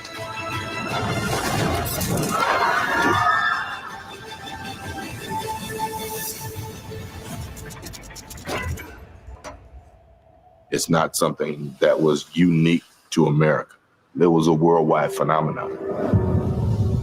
That go back to the comment about the Arabs also with the slave trade and how they did that. But real quick, let's get into this one about the Black Conquistador. That was just a trailer. I hope everybody go check that out. For those who don't believe that, even though you had, let me show y'all this before, because people who say, they couldn't get people over there and all of this type of stuff. The Africans couldn't, but the Europeans could. They're that much more sophisticated. After we done ruled for almost 1,000 years in the Iberian Peninsula, right? Conquered them. Let's get to that real quick.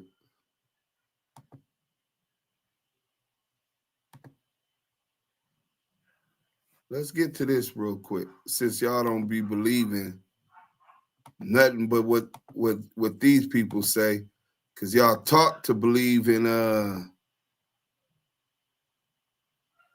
Negro said, okay, here it go. Boom.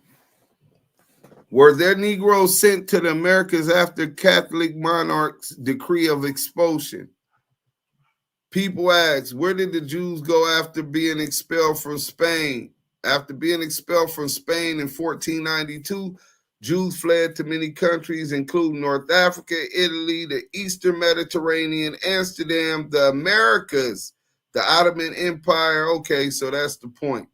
So y'all believe that y'all God Almighty, the white man was able, after being in the dark, what they call it, the Black Ages, the Black Plague and all of this stuff, right? Because they wasn't even bathing, right? We built those cathedrals and mosques, and but they turned a lot of those to churches now. But they were former mosques. If you get the chance to go to Spain, make sure you remember Damu Kiwe conversation and tell them out there that I referred you to it, right? We helped civilize that whole continent.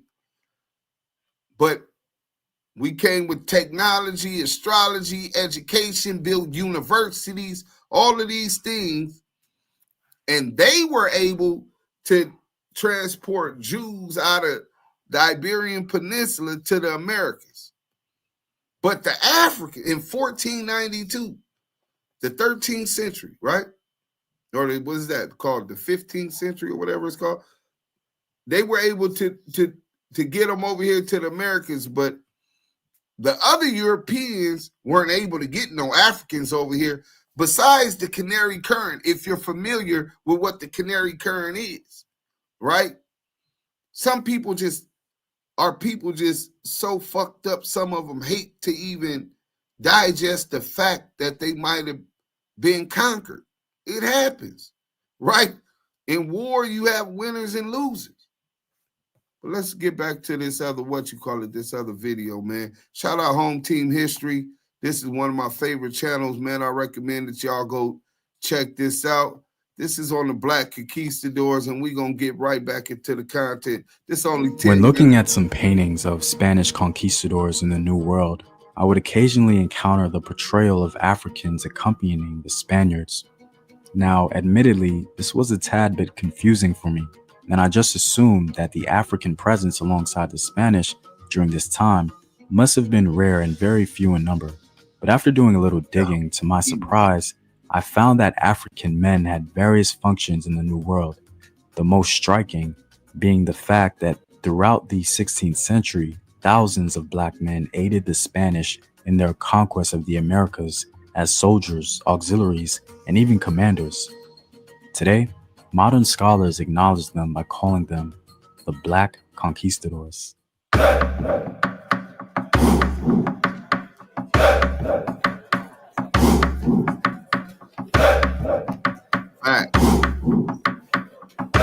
What up, African World? It's Home Team here, and welcome back to another video of African history, culture, and worldview. My website, Afrographics, is available for resources on African history, and if you'd like to support this channel, you can do so on patreon.com. And with a word from my sponsors, there's a new social media platform dedicated to educating and uplifting our people. No longer do we have to be censored for speaking our truth. Our Black Truth is Black owned and operated, and a place where you can post your businesses and even monetize your content. You can download the app at Google Play or the App Store, and you can visit the website at ourblackTruth.com. All links in the description box below. Nike? 808 fiber freelancers have worked with Nike. Designers, developers. So this video is going to be a rather complex one, morally, if you will, because I have no intention of celebrating this event in history, because the conquest of the Americas, as we all know, was a pretty brutal event that cost the lives of millions of native people. From that perspective, this history may be a little troubling and triggering. My only intent is to highlight this part of history that I actually had no idea about. I knew Black conquistadors existed in general, but the scale of their participation was very surprising and interesting. Despite the possible triggers of this history, it's important to put this all in context as it relates to African participation. And hopefully I will do a decent job of that in the video. I wanted to start with a great quote by scholar Matthew Restall. He wrote a journal article titled Black Conquistadors, Armed Africans in Early Spanish America, from which this video will be based on. In it, he writes the following: the broader cultural context to the Spanish use of Black fighters in the conquest and subsequent accounts of their roles is the Spanish perception of Africans as natural warriors. This perception is deeply rooted in Iberian and African history, going back to the role played by Black slaves in the Muslim armies of North Africa and the Middle East during the medieval phase of the trade in sub-Saharan Africans, and the Black experience of the Reconquista as armed auxiliaries on both sides of the conflict. I believe this scholar sums up the existence of Black conquistadors very well. If we recall, Spain had recently rid themselves of the Moors in the late 15th century. They saw how Moorish armies conquered their homeland and controlled it for centuries. Moorish armies with Amazigh leadership, most of which having many soldiers or military contingents reinforced by Africans from further south in West Africa. The Spanish apparently never forgot that and sought out the use of the black arm, if you will, via enslavement or service. The first possible indication that people of African descent would be actively involved with the Spanish conquest of the Americas was the participation of Alonso Petro, the pilot of the Nino on the 1492 voyage of Christopher Columbus. Some accounts say that Alonso Petro was actually a mulatto. Aside from that, the most popular Black conquistador is probably Juan Garrido, as he participated in the conquest of Puerto Rico and Cuba, but most of us don't know the truth.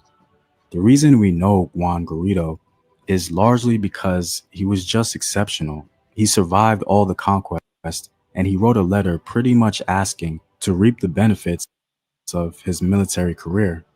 So the larger question is, who are these Black conquistadors, and how did they come to be?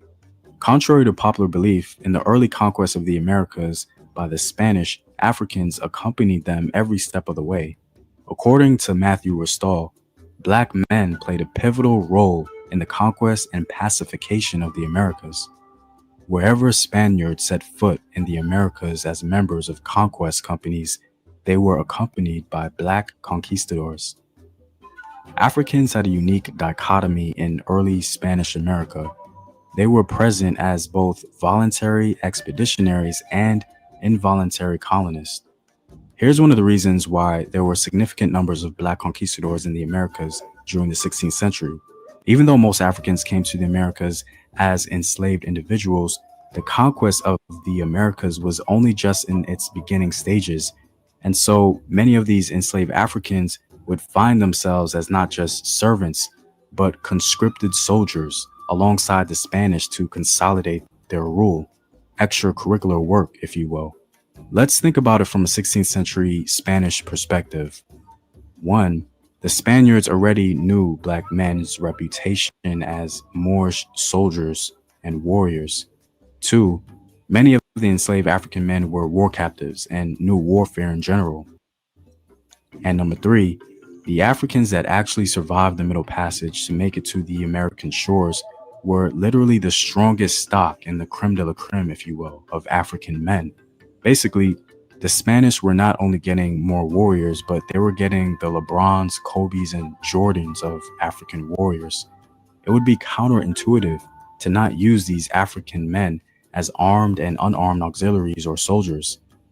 Now, as it concerns the incentive for Black men to willingly participate and not rebel, I think Matthew Restall puts it best.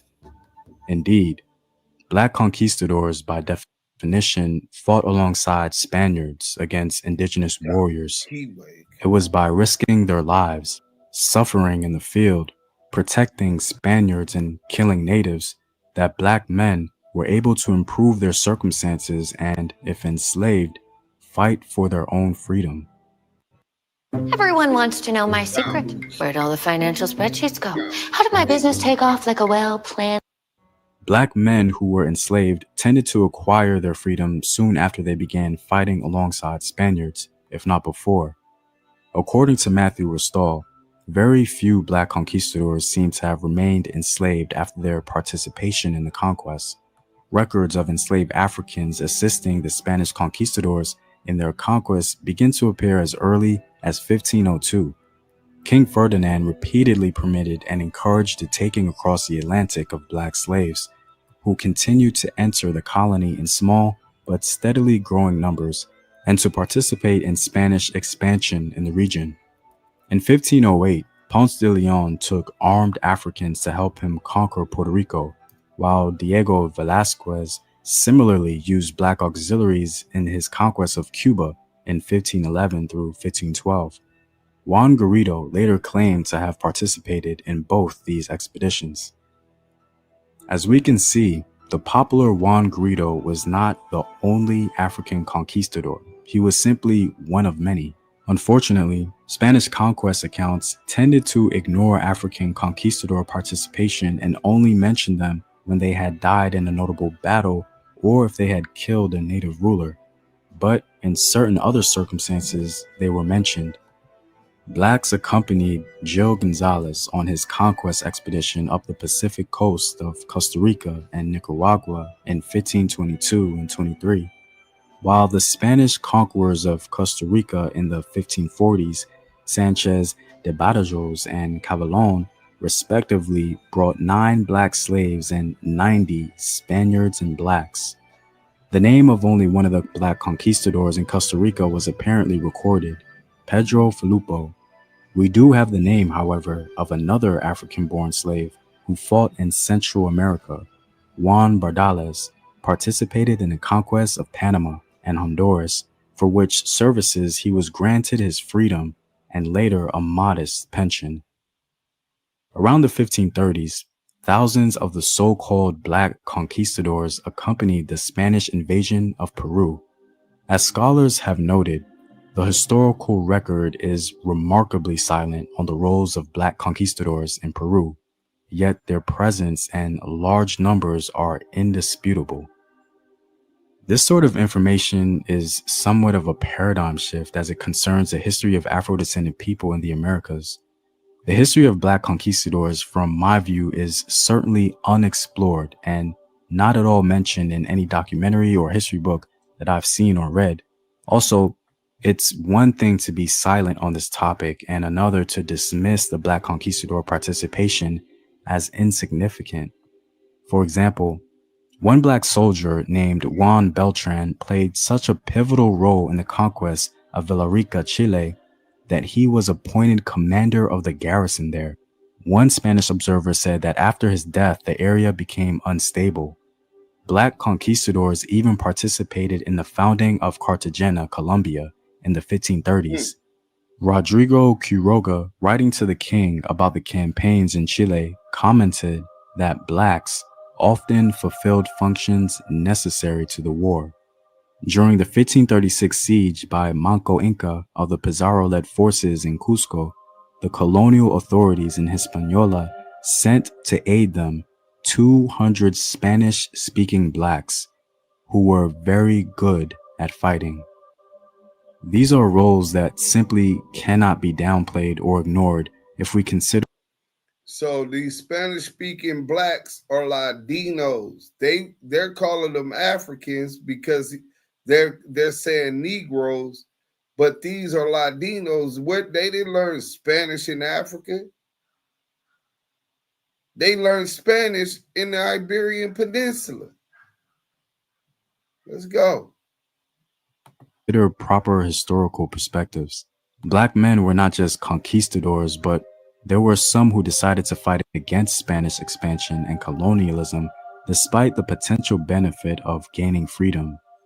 Some Africans decided to create maroon communities and even become pirates. Studying this topic would be incomplete if we omitted that fact. But all in all, black conquistadors played a significant role in the conquest and pacification of the Americas.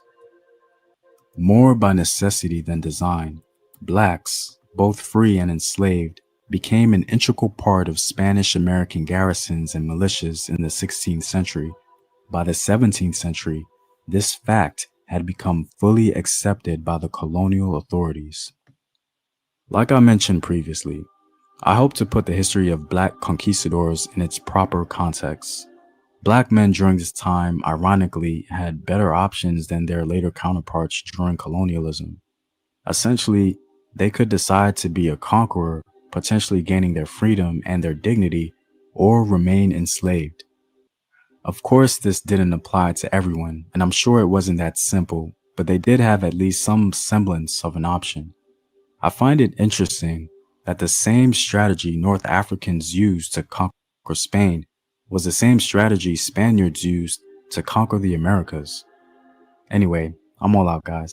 Did you guys know anything about the history of black conquistadors? And if so, do you think they played an important role in the conquest of the Americas? Let me know in the comments section below. So anybody, I'm gonna drop the link in case anybody want to come up and elaborate. Hey, Brother Talmud, could you jump on YouTube, bro, and hit this link? I want you to come up for show. G-Mac, Selena, anybody want to come up and build on anything they heard today? I'm done, but I really want to hear y'all feedback on it, because this is kind of like what we switching on to more of a spiritual, political aspect, as I'm really a black revolutionary. You see the rider in me, that's because I'm a warrior. So I stand against injustice wherever I see it. That's just in me. You know what I'm saying? I'm a protector, a defender of righteousness. So Yeah, I just put the StreamYard link in the chat. If you on YouTube, go ahead and hit that link. Come on up. You know what I'm saying? If whether you on the Lamonte Sims or the Active Chucks, go ahead and hit that link. Come on up. Come chill with us. If not, I'm gonna be ending this, eat my dinner, man, and go massage Maria's feet. You know what I'm saying? In her back. You know what I'm saying? In her butt. You know what I'm saying? Nick, what up, bro? Salute. Yeah, hey, bro, we're gonna do more of this. That's kind of like what we really own. We got some stuff coming. Scandalous Los Angeles TV. Y'all don't know. Y'all know how he be dissecting shit when we running regular content, but y'all don't know how deep he is. These the conversations that we have. Big U. We had this conversation with him multiple times. Pop LQ, shout out to Quan. We had this conversation multiple times. Tiny Draws, you know what I'm saying? Criticality, Yael. Like, these is the conversations we have almost, me and Scandalous have it every day. Scandalous is my guy. Selena. I'm only coming up for like a quick moment. Okay, I would love to hear your reaction to some of the stuff you heard today. Actually, I learned a lot, so it was really interesting. What we were talking about, to hear about how there was Latino and African American, it's together, and from different areas. Like, that was really interesting. So I was really impressed in today's information, and I think you did a really great job on it. It was just, again, it was like a history lesson for me because I was very surprised. So, but I love that you did this, and I think we definitely need to do more of things like this. Right. Well, thank you, Selena. Hitty gang in the house. Hitty gang. Thank you for coming up. Valley. Valley. Where my nigga G-Mac at? Oh, he on Clubhouse. Man, why you don't? Yeah, G-Mac, why you don't come up on D-Mac. on the link? G-Mac, I'm trying to get you and Brother Talmud up here, man. I definitely know where you at. Uniquely yours. Hey, Latoy, how you doing today? Thank you for always supporting. Yeah, I can hear you, but I want you to come on YouTube. Okay, I gotta figure out how to get on that shit. Just hit the link and it's in the chat. I put it in the chat. Matter of fact, I'm gonna put it on there after I read Latoy's comment. Yep, Guatemala has a fairly significant black community as well. They're called the Garifuna, who have been largely wiped out by the Mayan people. I'm here for this. Oh my God. Latoy, please come up. Let me drop this thing again. Please come up. I want to learn now. Listen, I'm a student of life, so I'm constantly trying to learn. You can learn something from everybody, and obviously you have some experience where you able to tell us about Guatemala. You was talking about Cartagena. Man, this is right on topic. Sherm, salute. Please hit that stream. And we don't care if your weave ain't right, if you got sleep boogers in your eye. We just want the knowledge. Yeah. Queen Selena, what it do? Selena already gone. She was just jumping in for a few seconds. But I guess G-Mac can't figure it out. Go ahead, G-Mac. Hopefully they'll be able to hear you, bro. Drop ones if y'all able to hear G-Mac on Clubhouse when he start talking. Yeah. Drop a one if y'all can hear him.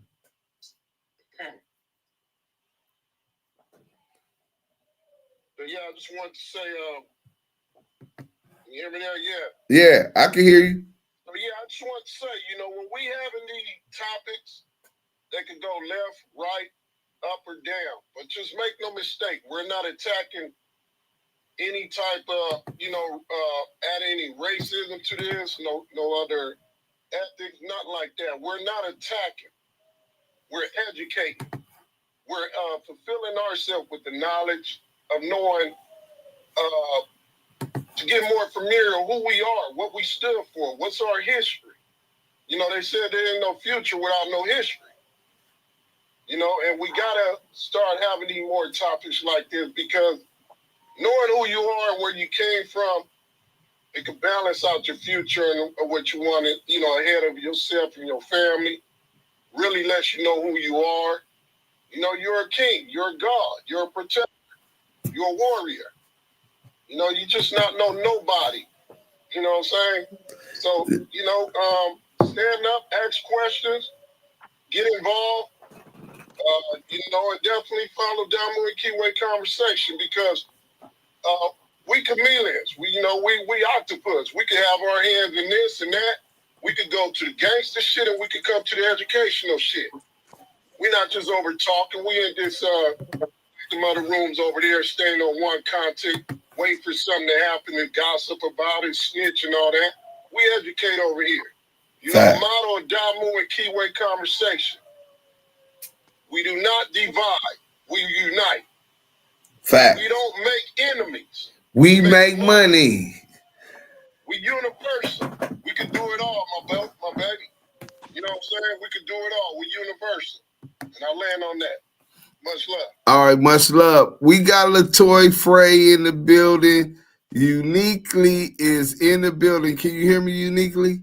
I can. Hi, Deuce. How are you? I'm blessed. Thank you for coming up. I'm blessing us with your presence. Tell us a little bit about Cartagena, and then also tell us a little bit about Guatemala. All right. So Cartagena, I know it's a coastal city, and it has a large Black population. A lot of that population is from the Atlantic slave trade, but they do have some indigenous Black people there as well. So if you know Colombians, a lot of Colombians, if you talk to them, they'll tell you, oh, everybody has a Black abuela in Colombia, but they go by this. A Black grandmother. Yeah, yeah. So they believe in whitewashing a lot.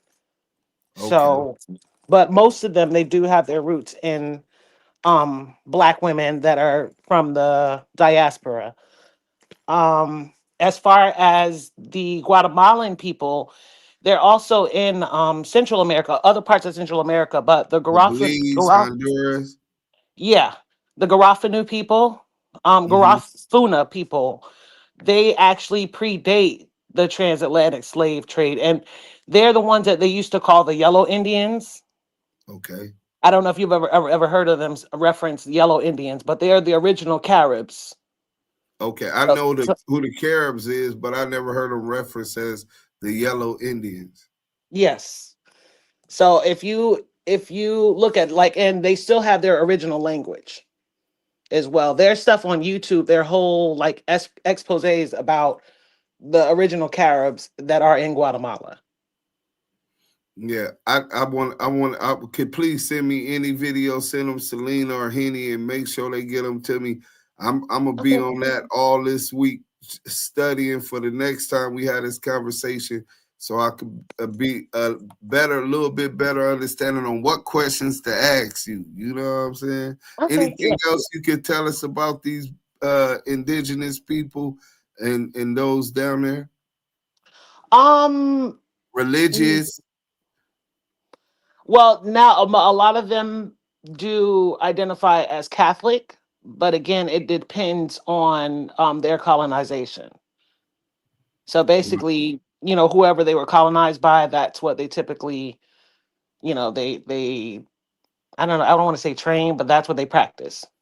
Right. Well, it's kind of congruent with that. When I was in Mexico, I was down in Veracruz, and it was just in the center, which used to be the center of the revolution. It's called Yanga, right? After Gaspar Yanga. Let me see if I could pull that up real quick. And it was around, huh? That's that black. It's a black explorer, correct? No. He wasn't an explorer. He was a revolutionary. He defeated Spain and got freed the land. Well, it wasn't called Veracruz then, So let me get into this real quick. I'm glad you got me on that. So I went here, right? Can you see the screen? Yes. So in fact, I got video with this. So Gaspar Yanga was a revolutionary, right? Okay. He was a maroon slave. He created a maroon, So let's go with and they say he was the first liberator and Let's go to this real quick. Wiki. Okay. Gaspar Yanga, often simply Yanga or Nyanga, 1545 through 1618, was an African who led a maroon colony of enslaved Africans in the highlands near Veracruz, Mexico. Then it was New Spain. During the early period of the Spanish colonial rule, he successfully resisted a Spanish attack on the colony in 1609. The Maroons continued their raids on Spanish settlements. Oh, somebody came in. Let me pull them up. Oh, Yael back. He came right, knocked on the door, talking to me and Mom. And Mom and I both told him, go home, man. Go home. Who is that talking? That's you, Latoy? No, that's not me. Got him a little girlfriend. Go home. He said, nah, I don't know what I'm on. I'm going to get up out of here. Huh? He got killed. Oh, that's Yael. Yael, mute up. Just smoked this little dope up. Now he. All right. So, back to what I was on with Gaspar Yanga, right? So, okay, the Maroons continued their raids on Spanish settlements, but it wasn't just Spanish settlements. They were attacking their convoys and supply chains, right? Messing with their money. So finally, in 1618, Yanga achieved an agreement with the colonial government for self-rule of the Maroon settlement, which means that they could do whatever they wanted to. They would leave them alone. That's all our people ever really wanted, was to be left alone and not have to go by what these people had us on. It was later called San Lorenzo de los Negros and also San Lorenzo de Sarajevo, however you pronounce it. In the late 19th century, Yanga was named as a national hero of Mexico and the first liberator of America. The first liberator in America. And that's why I had to go down to Yanga in Veracruz and visit him. Visit that, I read the thing. Honestly, this is where the spirit in the Americas to rebel started from. You know what I'm saying? He was the oldest remnants of that I'd have found. You know what I'm saying? But it definitely inspirational, and I hope to keep that spirit alive. Yael, anything before we go? Just basically, bro, just being in and out and then hearing, like, just being on mute and hearing a lot of the things being elaborated. Dudes, you got a real big heart, man, and I see that you, like, when it comes to our people, it is edified, brother. And I appreciate the fact that, you take the time out to edify us the way that you do, man, even with the history and the facts that we come out. I hope this lesson was edifying for everybody, and pray that you guys learn a lot, doing the research for yourselves, asking questions, and not just believing in any and everything people tell you. You know what I'm saying? This is very, very informative for our people to know. A lot of historical stuff being said and facts being brought out, man. So I appreciate everybody coming in and listening and dialoguing with us today. I want to thank Latoy Frey. I also wanted for educating me on some things that I was blind to. I want to thank Selena for her comments. Salute to G-Mac, always keeping it Damu Kiwe conversation. Until tomorrow. Oh, tomorrow we gonna flame up them fuck boys. See, he told you we versatile. We could do more than one thing. We got a super chat before we go. Yael, we gonna have to come with more of these because they really loving this. The coolest dude, 1999 super chat, said, I love these kind of topics. Hey, man, salute. Appreciate anything that you contribute. We definitely can appreciate that, and we definitely gonna bring y'all some more. But we viral right now. They keep talking bad about us, so we gonna flame them up tomorrow. That way I can gather, learn more about these Caribs, you know what I'm saying, and these natives, and then maybe that could be the conversation next time we come back after tomorrow. So salute to everybody. Thank y'all for staying around, man. Salute.